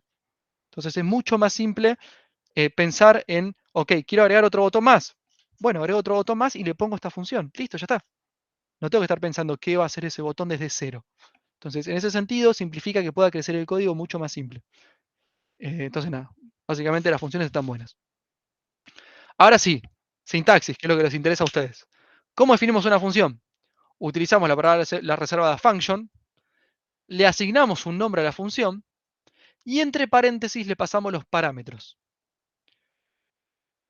Ahora explico lo que son los parámetros. Abrimos llaves para definir un bloque de código, definimos un bloque de código y al final, de forma opcional, asignamos un return, ¿sí? La palabra reservada return y un valor a retornar. Ahora vemos bien qué es esto. Vamos por partes. Function, palabra reservada, no hace nada, simplemente le está diciendo al intérprete lo que viene acá adelante es una función. El nombre de la función es con lo cual yo lo voy a representar en mi código. Cuando quiero utilizar este bloque de código que está englobando esta función, llamo al nombre de la función, ¿sí? Con eso ya automáticamente ejecuto ese bloque de acciones. Los parámetros son importantísimos porque si yo no defino parámetros en la función, el bloque de código siempre va a ser el mismo. Siempre va a ser lo mismo una y otra vez. Con los parámetros yo puedo cambiar su funcionamiento. Es decir, si acá en la suma, que acá ustedes más o menos me imagino lo que hacen la función suma, o sea, a la función suma le pasan, en este caso, dos valores, y esos dos valores los suma, los guarda en una variable y después retorna ese resultado. Ahora vemos bien qué es este retorno, pero básicamente pueden intuir que lo que está haciendo es agarrar dos valores y sumarlos. Si yo, por ejemplo, no le paso parámetros y acá, acá que tengo que poner otra cosa, ¿no? Voy a poner valores fijos, voy a poner un 5 y un 4, cada vez que llamo a sumar, en este caso suma, perdón, voy a obtener una suma del valor 5 y el 4, siempre. Una y otra y otra y otra vez, porque no puedo variar su comportamiento porque no tiene parámetros. Cuando le agrego los parámetros, que en este caso es el valor suma 1 y suma 2, sumando 1 y sumando 2, con esto obtengo que varíe su funcionamiento. Entonces yo cuando, por ejemplo, le pido la suma, le paso el valor 5, le paso el valor 4 y me retorna el valor 9, que es el valor de la suma. Si quiero que haga otra suma, le paso otros números. Le paso valor 10 y le paso valor 20 y me retorna valor 30. Entonces puedo variar su comportamiento con los parámetros. Los parámetros son opcionales, pueden no estar, porque a veces quiero que siempre haga lo mismo. Entonces estos parámetros pueden no existir en una función. La palabra reservada function y el nombre de la función tiene que estar siempre, eso es indebatible. Y otra cosa que también es opcional es este return que se encuentra casi siempre, vamos a pedir que esté siempre al final de la función. Return lo que hace es retornar un valor. Yo ya les dije antes básicamente que ustedes pueden invocar una función. Invocar una función es llamarla por su nombre, pasarle los parámetros que nosotros querramos pasarle y que haga lo que tenga que hacer. Pero a veces yo quiero que esa función me retorne algo, me dé algún tipo de resultado. En el caso de la suma, es como bien ustedes intuyen, es el resultado de la suma. Yo le doy dos parámetros, quiero que lo sume y quiero que me retorne el resultado de esa suma. Si yo no le pongo el valor, la línea de return con el valor al final, esto no me retorna nada. Es decir, le doy los dos valores, hace la suma y después no pasa nada. ¿Sí? Me retorna undefined específicamente. O sea, no me da nada con lo cual yo pueda trabajar. Entonces, si la función me lo consologuea, por ejemplo, me hace un console log, o me lo pone en algún lugar de la pantalla, no hay problema, porque algo se hizo con ese valor. Pero si yo quiero que la función me lo retorne para yo después elegir si lo consologueo o elegir si lo muestro por pantalla, le tengo que poner esta sentencia de return. ¿Sí? Y return es, como lo vemos acá arriba, return, un espacio y el valor que se va a retornar. Este valor puede ser un string, puede ser un valor indefinido, puede ser un número, puede ser una variable, lo que ustedes quieran. Pero si quieren retornar algo, utilizan este tipo de sintaxis de acá.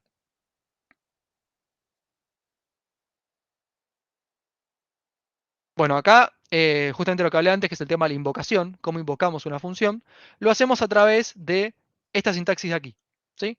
Ponemos el nombre de la función, abrimos paréntesis y les pasamos los parámetros. En este caso estamos intentando hacer la suma del valor 5 y el valor 10.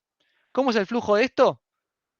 Bueno, acá cuando el intérprete de HTML básicamente lea esto, del navegador lea esto, va a ver que hay una función suma, va a registrar, bueno, perfecto, acá tengo la función suma, no va a ejecutar este bloque de acciones, no lo ejecuta, solamente se recuerda que acá se encuentra la función suma.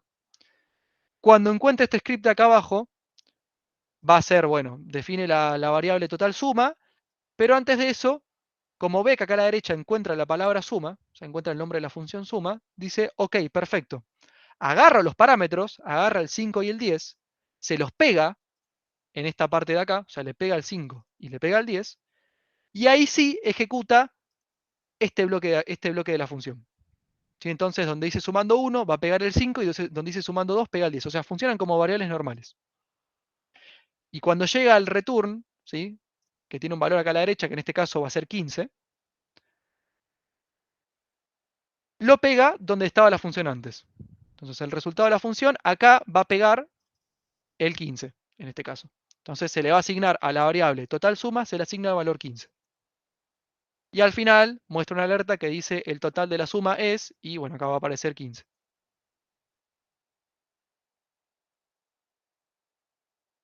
Aquí tenemos un par de ejercicios y después el resumen. Mauro, decime. Pregunta, ¿ahí el parámetro y la variable es lo mismo? Sí, entre comillas. O sea, siempre cuando hacemos referencia a un parámetro estamos diciendo adentro de la función y estamos hablando algo que justamente se manda desde la invocación. Cuando hablamos de una variable estamos hablando a algo que ya pertenece a, que no es parte como, no viene por parámetro a la función, ni es, o sea, no se encuentra entre otros paréntesis básicamente. Eso es una variable.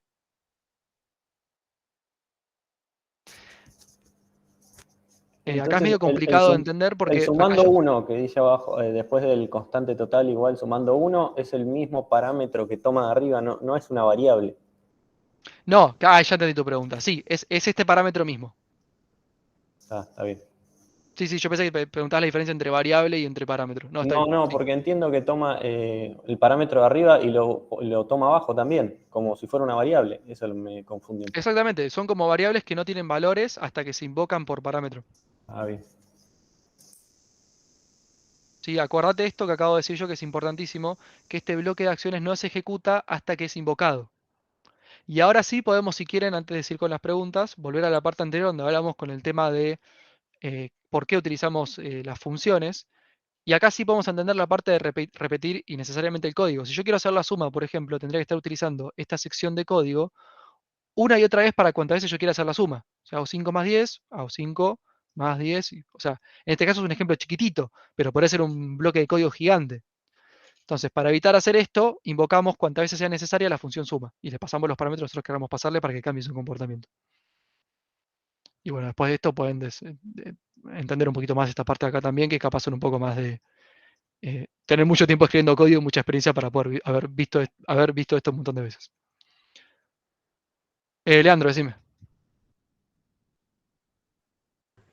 Disculpa, te hago una consulta.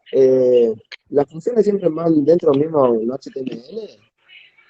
Ah, no, pueden estar en un archivo JS aparte. Y hacer una vinculación externa como vimos en la clase anterior, ¿te acordás? Ah, ok, listo. Muchas gracias. Invocarlas así como le invocamos así nomás. Sí. Es más, normalmente es lo que se hace, porque es mucho más claro el código y se puede reutilizar. ¿Gustavo? Consulta ahí cuando invocás abajo la suma, que le pusieron un 5 y un 10. Sí. ¿Puedo ponerle prompt directamente o variables? ¿Acá adentro? Ahí adentro, sí. Sí. Listo. Totalmente. Acá puede ser lo que ustedes quieran. Pueden ser números, pueden ser variables, pueden ser string, pueden ser funciones, porque ahora que sabemos que es una función, les puedo decir que prompt, confirm y alert son funciones que reciben un solo parámetro. Gracias. Sí. nada. Ojo, como dice ahí con el prompt, que el prompt te devuelve algo del tipo string y JavaScript te deja sumar 2 strings, pero probalo y fíjate a ver qué te devuelve. Claro, en Cuando todo hagas caso 1 tendría más que hacer 2, un parse int. claro.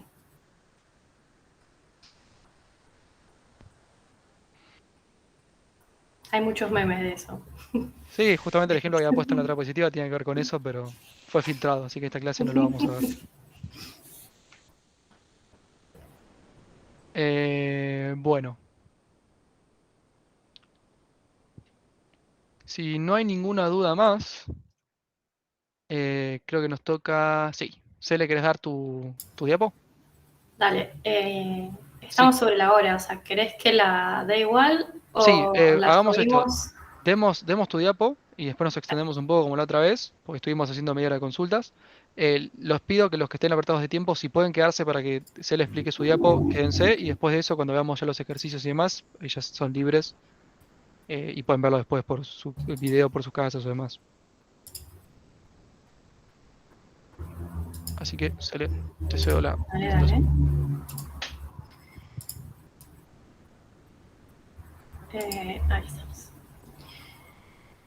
Bueno, yo les voy a ampliar un poco esta parte que vimos medio rápida de los operadores lógicos para entender un poco cómo funcionan más allá de esa tablita que vimos.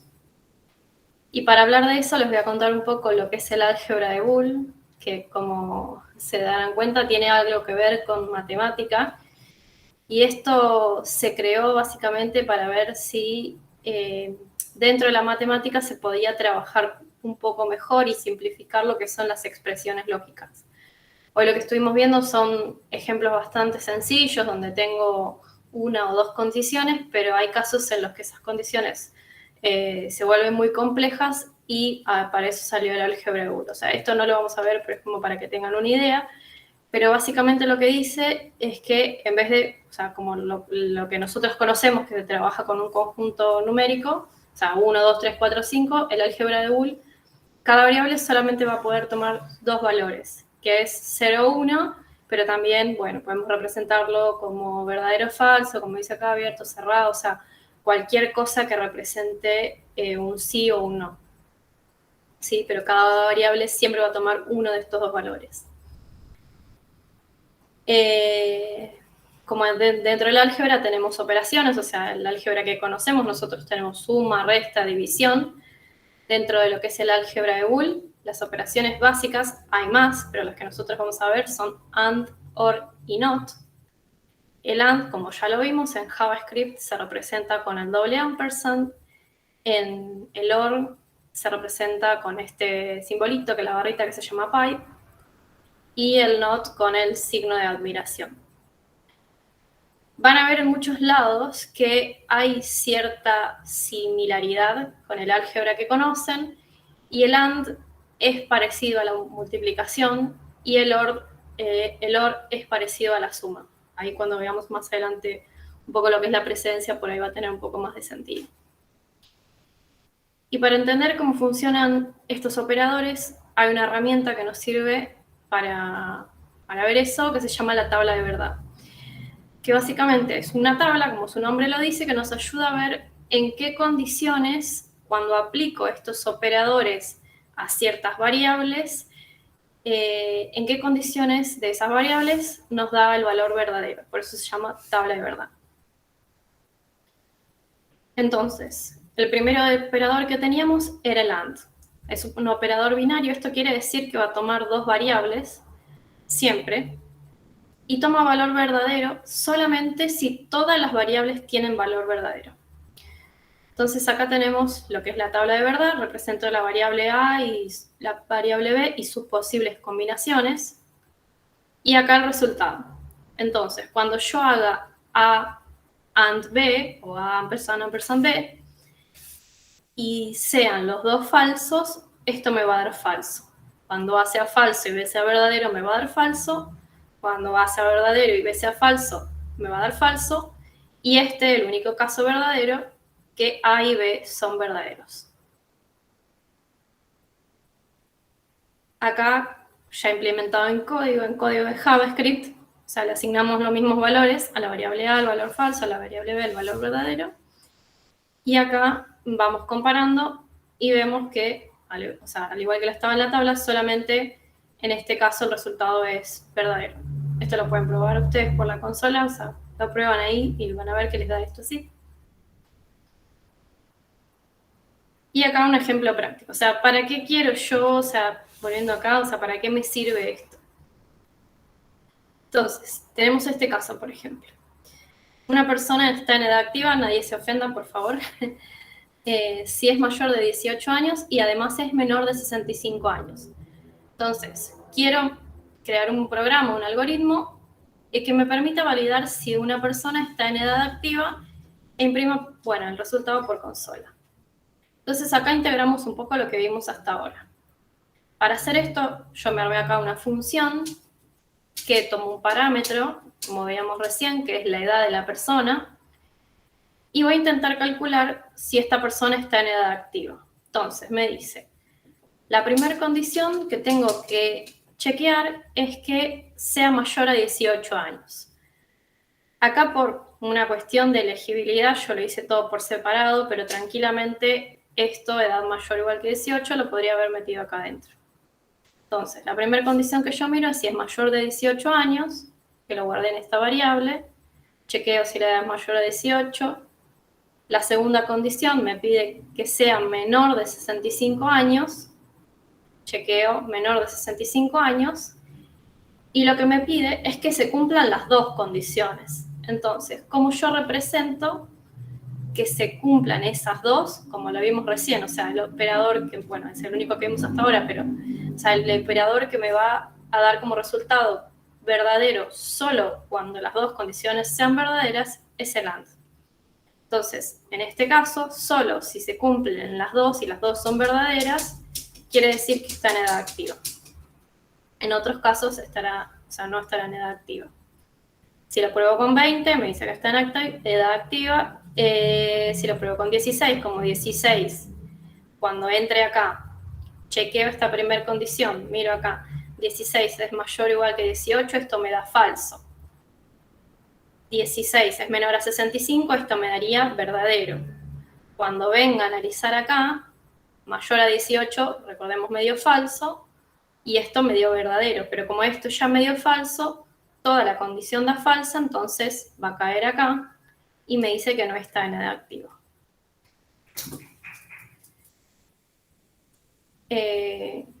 ¿Me das un cachito, Nico? Que justo me están tocando la puerta, si querés. Perdón, ver las consultas un toque. Sí, dale, obvio. Mauro, decime. Ahí donde decía edad y tenía un número, ¿podés poner una variable que sea input y lo carga el internauta, digamos?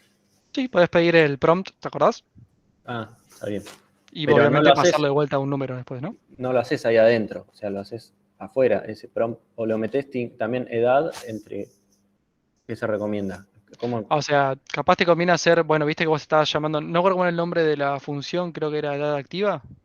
Sí, Bueno, edad activa y entre paréntesis, adentro de eso, haces el prompt y entre paréntesis ingrese su edad.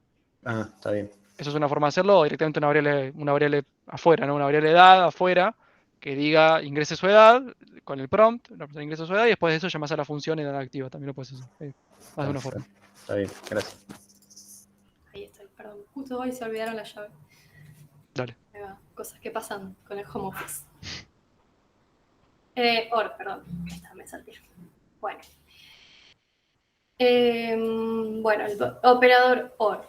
De nuevo, es un operador binario, como decíamos antes, porque va a tomar dos variables.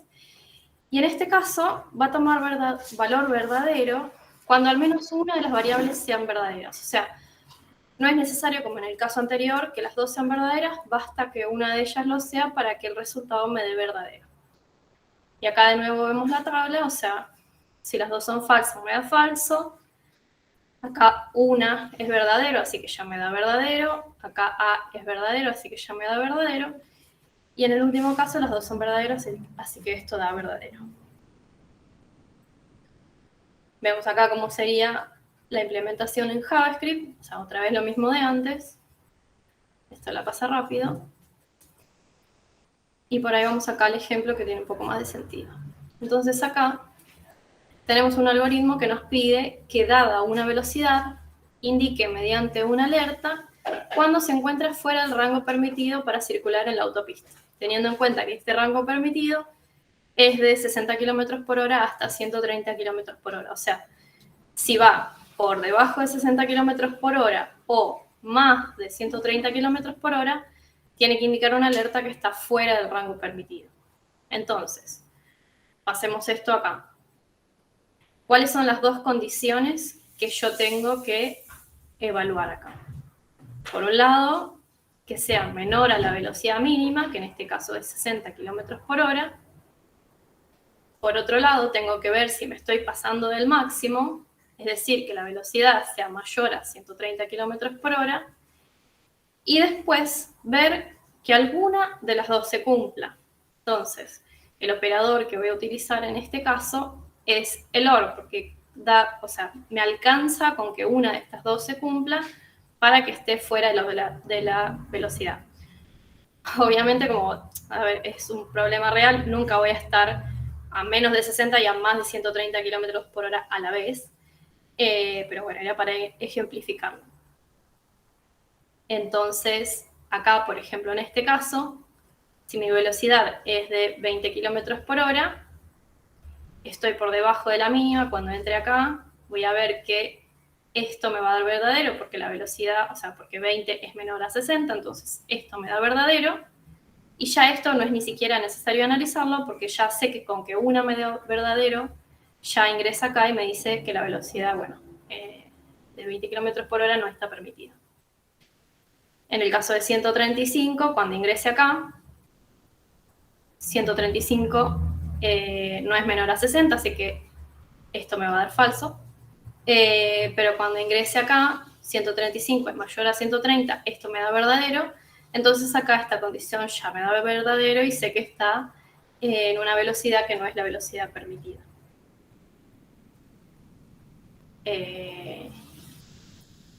Y por último tenemos el operador NOT, que a diferencia de los otros operadores es un operador unario. Quiere decir que se aplica sobre una sola variable. Y lo que hace esto sencillamente es cambiarle el valor. O sea, por ejemplo, si mi variable A tiene valor falso, esto está mal, va a tomar el valor verdadero, y si mi variable A vale verdadero, o sea, el contrario va a ser falso. Esto está exactamente al revés. Bien. Y acá otra vez, este ejemplo, si alguno ya sabe, o sea, tiene algo de idea de algoritmos, van a ver que es como rascarse la oreja izquierda con la mano derecha, pero bueno, era para ejemplificar. Entonces, se dice que un número entero es par cuando el resto de la división entera por 2 es 0. Recuerden que la división entera, el otro día lo había explicado Nico, era, o sea, el resto de esta operación era el resto de la división entera. O sea, si yo divido un número por 2, ¿cuánto me da ese pedacito que me sobra? Si ese pedacito que me sobra es 0, entonces el número es par. Por ejemplo, 4 dividido 2, lo que me sobra de dividir eso es 0, entonces 4 es par. Y me pide realizar un algoritmo que determine justamente lo contrario, si un número es impar. Es decir, como sabemos que si un número no es par, es impar. Entonces estoy buscando como lo contrario. Entonces, acá armé una función para calcular si el número es impar, que agarra, recibe por parámetro un número. Entonces, lo primero que yo hago es calcular lo que yo sé, que es la data que me dan. Ver si este número es par. Entonces, justamente chequeo eso. Hago este simbolito, que era el resto de la división entera. Es decir, ese número lo divide por 2 y se queda con el pedacito que resta. Y se fija si ese número da 0. O sea, ese resto da 0. Si ese resto da 0, como vimos, es par.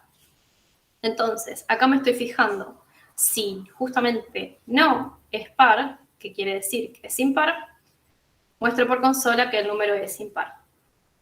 Entonces acá, por ejemplo, tomo el número 5, cuando ingrese acá, mi variable número vale 5, evalúo acá adentro, el resto dividir a 5 por 2 es 1, como 1 no es igual a 0, esto me da falso. Cuando evalúe acá adentro, negar algo que es falso me da verdadero, entonces entra al if e imprime por consola que el número es impar. Con el número 6, cuando ingrese acá, el resto de dividir ese número por 2 me da 0, porque no me sobra nada, o sea, me da 3 y no me sobra nada. Como 0 es igual a 0, quiere decir que es par, me da true. Entonces, como esta condición, o sea, negar algo que es verdadero o true, me da falso, entonces acá no entra. Y si quisiera hacerlo completo, podría decir, bueno, mostrar el número no es impar o el número es par. Bien. ¿Hasta ahí se entendió más o menos? Sí. Sí, se entendió. Bien. Sí. Sí, se entendió. Ah, ok. Pensé que habían levantado la mano. Genial. Entonces, esto es como lo más sencillito, pero como les decía al principio, estas expresiones enseguida se pueden complejizar y es lo que vamos a querer usar.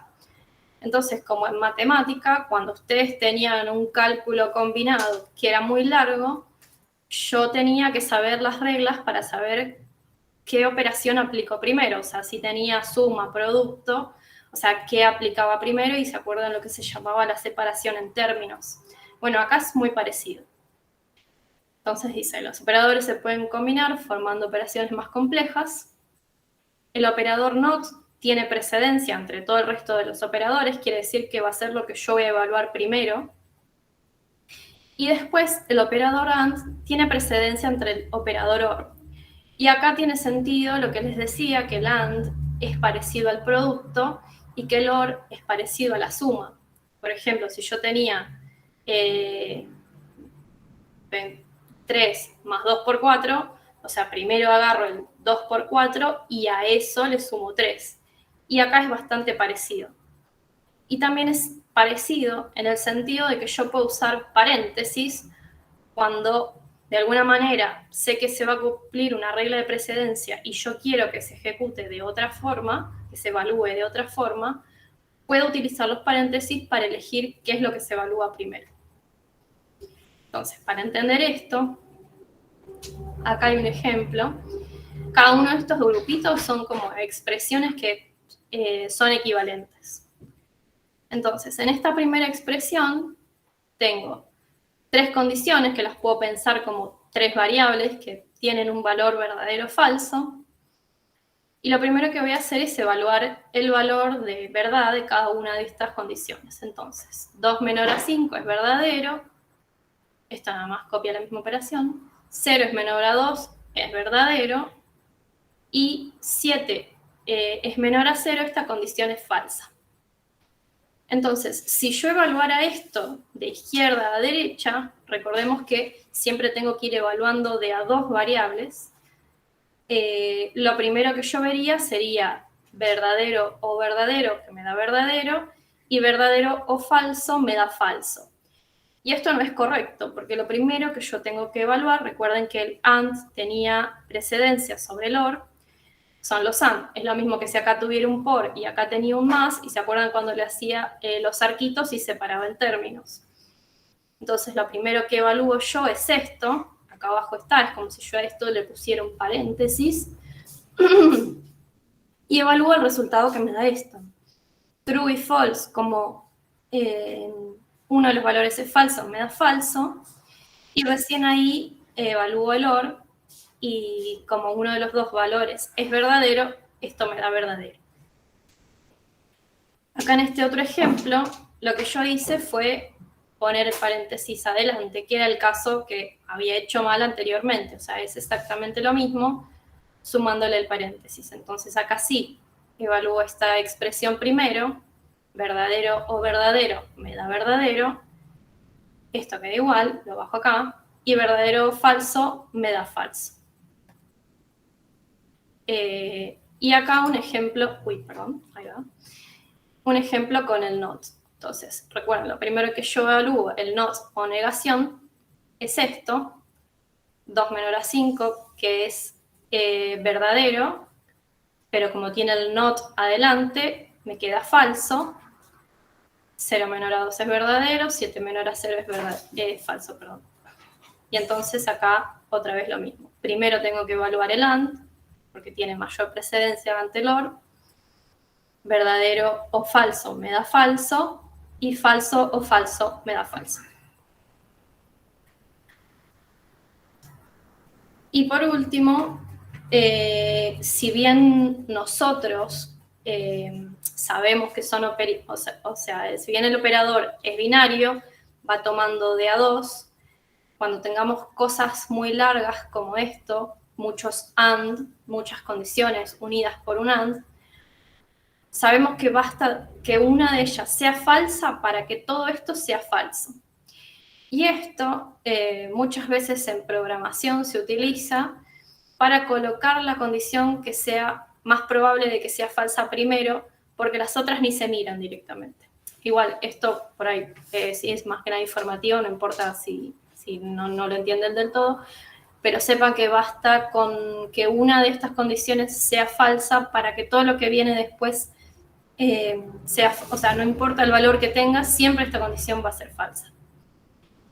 Y con el OR pasa al revés, o sea, basta que yo encuentre una que sea verdadera para que no importa lo que yo ponga acá después, si son todos OR, o sea, son muchas variables calculadas con OR, hasta que una de esas condiciones sea verdadera para que el resultado de todo esto me dé verdadero, no importa lo que ponga atrás.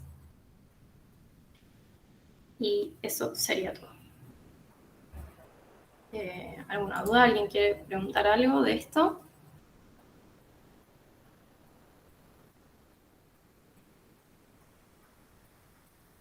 No, si quieren ir a cenar. Ya está. Se entendió, se entendió. No, se entendió bastante bien, no ha quedado duda. La única pregunta, como unas operaciones matemáticas, ¿se puede usar también tanto los paréntesis como los corchetes y las llaves para...? Solo paréntesis. Solo paréntesis, perfecto. Sí, o sea, puedes poner muchos paréntesis afuera de paréntesis, tantos como vos quieras. Pero solo paréntesis. Pero solo paréntesis, sí. Bien, o sea, no, bien, no hay bien. como un nivel como en matemáticas. Perfecto. Gracias. Bien.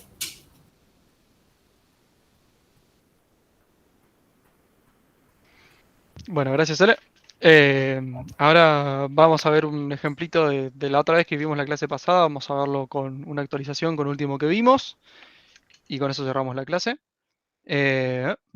Ya los que tengan apretados de tiempo, se quieran ir, esto después lo vamos a grabar. No vamos a grabar las consultas finales, pero vamos a grabar esta última partecita. Así que si uno está apretado de tiempo y se tiene que ir, yo no me ofendo. Si se quedan, mejor. Alexandre, decime. Una pregunta. ¿Cuándo aparece ¿cómo se llama? Ejemplo de ejercicio que hicimos para el día de hoy? Para ver que algunas cosas para accionar. Ya debería estar visible, si no me equivoco, ¿no? No sé para cuándo lo La programamos. resolución no, o sea, porque la resolución no la subimos hasta que nos cierra la entrega, porque si no. Pero sí, la vamos a subir, tratar de subir entre hoy y mañana. Perfecto, muchas gracias. De nada. Igual fíjense que en el Discord había un chico que pasó una resolución que estaba muy bien. O sea, yo le dejé el comment como para que si la querían usar de guía. Lo único que no tenía era que no tenía los 2 pasajeros, pero bueno, estaba la idea. Bueno, me acuerdo, me quiero imaginar que ya recuerdan esto que hicimos, que les mostré la otra vez, que era el tema de los empleados, que poníamos el mouse encima y se agrandaba simplemente como una cosa linda de verse, pero lo importante era cómo nosotros agarrábamos el elemento de ID y lo mostrábamos. La estructura de la clase pasada, de tanto el CSS como las imágenes y el HTML, es exactamente la misma. No voy a repasarla. Para el que no lo haya visto, simplemente sepa de que hay un script acá adentro, hay un div que tiene un ID empleados y en base a eso seguimos trabajando. Sí, pero el resto es exactamente igual. Lo único que hice fue el JS, que si se acuerdan, que era de esta forma, que yo por cada uno de los empleados generaba una variable empleado, le ponía el nombre del empleado para diferenciarla, le ponía una string, le asignaba una string, y a cada una de estas le poníamos la información adentro. ¿Se acuerdan? Para el primero le poníamos todo en 0, para el segundo todo en 1, para el segundo todo en 2 y demás, y después uníamos todo eso con un más, y lo asignábamos al elemento que tenía el ID empleados. Bueno, vamos a refactorizar toda esta parte. Si se acuerdan, refactorizar es volver sobre nuestro código ya creado y cambiarlo para que esté un poquito mejor. Vamos a hacer un refactor de este código y vamos a modificarlo para que justamente utilice lo que vimos hoy. Todo menos funciones, básicamente. Esto es lo mismo que antes, que hablamos antes, que es una lista o array de empleados, que tiene un ID, que tiene un nombre, tiene un apellido, tiene un puesto, y pueden llegar a tener o no una imagen. En este caso, el primero tiene una imagen y los otros dos no tienen. Entonces, ¿cómo hicimos para modificar esto? Bueno, primero, en vez de tener este 0, este 1 y este 2 a mano en un montón de lugares, utilicé un iterador. ¿Sí? Cambié esto por la variable i. Inicialmente vale 0 y va a ser su iteración hasta el largo de los empleados. Esto es lo que yo les hablaba antes, que puedo saber cuántos empleados tiene utilizando este atributo, se llama atributo length. Length me dice cuántos empleados tiene adentro. En este caso, cuenta. Tengo 1, tengo 2, tengo 3. Entonces me dice tengo 3 empleados adentro. ¿Sí? Entonces es lo mismo que decir esto y menor a 3. Utilizo un for porque sé cuántos empleados tengo. ¿Sí? Aunque me lo diga una API y me lo diga cualquier otro lugar, yo ya sé que esta estructura no va a modificarse, siempre va a ser 3. Entonces, utilizo un 3. Utilizo un empleados.length y utilizo un for. Entonces, la primera vez que ingreso con un 0. Y acá está lo jugoso, básicamente. Yo lo que hago es definir una variable imagen y le asigno el valor, este valor de path de imagen por defecto. Si se fijan, los empleados de acá abajo tienen por defecto en source de la imagen, imagen/images.png. ¿Sí? Entonces lo que hago yo acá es poner esta variable con esta string por defecto. Y uso un if. Digo, sí, empleados en i.imagen. Acá estoy usando un truquito que si esto no está definido, el resultado de esto es undefined. Entonces lo que yo estoy diciendo básicamente es, si esto no es undefined, o sea, si esto medio complicado hacerlo, básicamente es una forma de chequear si existe, le estoy asignando el valor que tiene eso en el documento asociado. Esto es lo mismo que decir if imagen es distinto de undefined. Esto es exactamente lo mismo. Sí, ven que sigue funcionando la página, la tengo levantada. Entonces lo que está haciendo esto es chequear de que sea distinto de no definido. Y de vuelta, no definido aparece cuando no existe en ese documento. Entonces, imagen, por ejemplo, para el documento 2 es indefinido. Esto es exactamente lo mismo que decir imagen es undefined. Esto es exactamente lo mismo que esto. Pero para evitar hacerlo esto por todos los valores posibles, que son casi infinitos, directamente por defecto pone undefined si no lo encuentro.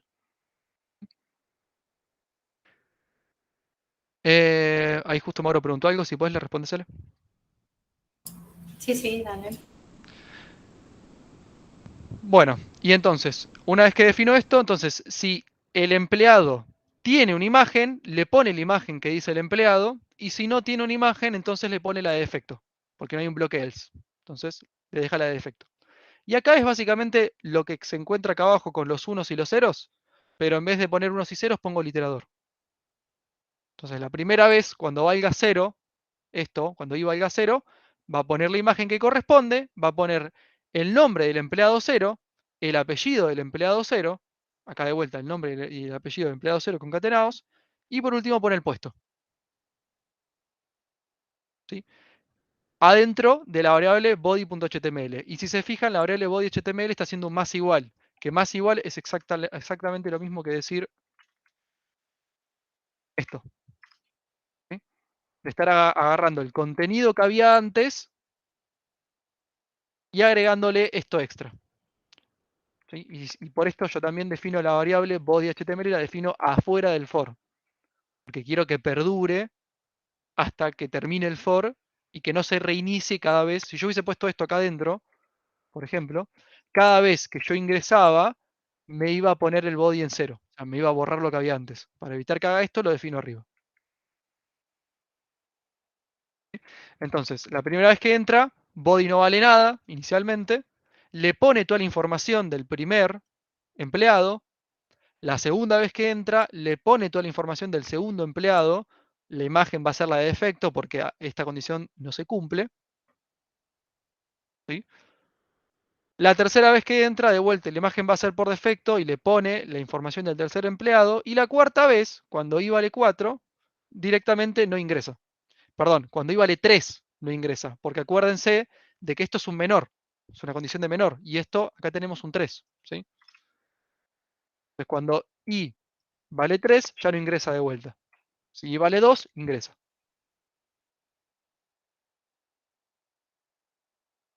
Y bueno, vemos que el funcionamiento de la página es el mismo que la vez anterior. Puedo refrescarla y ven que sigue funcionando porque justamente no pasa nada raro. Si yo me llevo a pasar por algún numerito, o sea, lo más común es que ustedes, por ejemplo, pongan un menor igual acá. Si se equivocan en esto, fíjense que no tengo información y cuando voy a la consola me dice no se puede leer las propiedades de undefined leyendo imagen. ¿Por qué me dice este error? Porque acá, cuando quiera leer esto de acá, o sea, si yo console.log, digo console.log empleado y pongo el empleado ni, ¿sí? Imprimo la información de cada empleado. Fíjense que para el primer empleado me imprime la información del empleado, para el segundo imprime la segunda información, para el tercero información y para el cuarto imprime undefined, porque no existe este empleado en esta posición. ¿Sí? Además de esto voy a imprimir empleado y posición i. ¿Sí? Pues acá lo podemos ver mejor. Esta es la posición 0, esta es la posición 1, acá lo vemos, esta es la posición 2, y para el último, que es la posición 3, no existe. ¿Por qué? De vuelta, los índices van desde 0. Este es el 0, este es el 1 y este es el 2. El 3 no existe. ¿Sí? Borro esto y vemos que todo vuelve a funcionar correctamente. Y después abajo, esto es lo que ya vimos en la otra clase. Es agarramos el ID empleados y estamos poniendo este cuerpo de body que yo definí acá. Ahora sí. ¿Alguna duda con esto?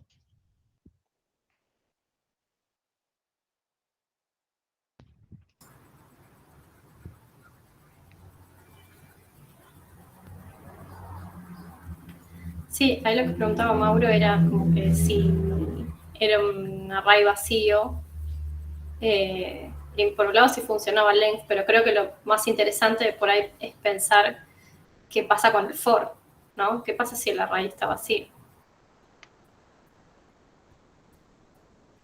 Exactamente. ¿Le aclaraste igual qué pasa? No, por eso lo estaba dejando por ahí para que lo escuchen todos. A ver, Mauro, ¿te animás a intentar decir qué pasa si el array está vacío? ¿Qué pasa con el for? Si está vacío, a ver cómo es, y es menor en ese caso a 0. Claro, vamos por partes. Inicialmente sí. i vale 0. Y vale ¿Y 0. empleados.length qué te retorna? 0, ¿no? Muy bien. Porque está vacío. Entonces, ¿qué condición estás chequeando? Entonces la condición es si i es menor a 0, pero en ese caso no se cumple la condición, ¿no? Porque Claro, sería porque igual. i vale 0 inicialmente. Por lo tanto, no se haría la instrucción. Exactamente. Es más, vamos a probarlo. Borro todo el contenido del array, dejo un array vacío, vamos a la página y vemos que no me aparece ningún tipo de impresión, no me aparece ningún tipo de error tampoco, y no tengo ningún empleado. Claro.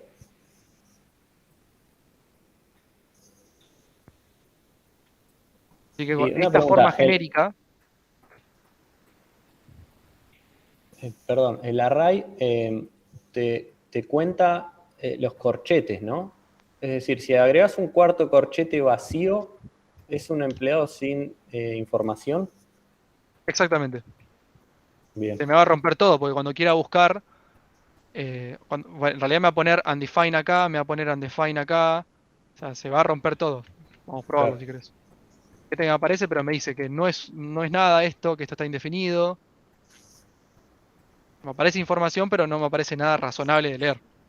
Claro, está bien. Gracias.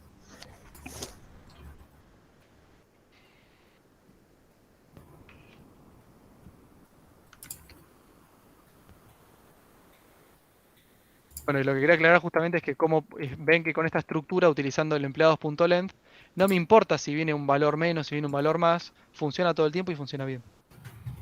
Entonces, esta estructura siempre es la que muchas veces se utiliza. Se inicia con un contador en 0, se pone el largo de la estructura que queramos recorrer, que también, adelanto, puede ser una cadena. Y la cadena también, yo no lo hice esto, pero yo podría hacer esto, por ejemplo, acá abajo, imprimir console.log, cantidad de caracteres, body, y me aparece, ¿sí? Imprimo el body, o sea, esta string, que yo puse acá, esta cadena de caracteres, utilizo el método .length, ¿sí? Y cuando vamos al código, vemos que me imprime que tiene 1024 caracteres. Entonces yo también podría iterar tranquilamente, es más, lo voy a hacer de GD nomás. Voy a hacer un for. Acá voy a pegar esto. Acá voy a hacer un console log. O sea, acá estoy con los corchetes, estoy de vuelta ingresando a cada carácter individualmente, ¿no? Entonces, cuando guardo esto, fíjense que me está imprimiendo todo, básicamente. Me imprime este código que estoy poniendo en el body y me lo está imprimiendo. Además es larguísimo porque son 124 impresiones. Pero vamos a la primera de todas, a ver si la puedo. Acá. Ven que arranca con un div y le pone la clase card. ¿Ven? Que tiene un poquito de sentido esto. Bueno, esto porque también puedo iterar una cadena. Que muy probablemente lo tengamos que utilizar para el trabajo de la clase que viene. Así que está bueno que ya vean esto.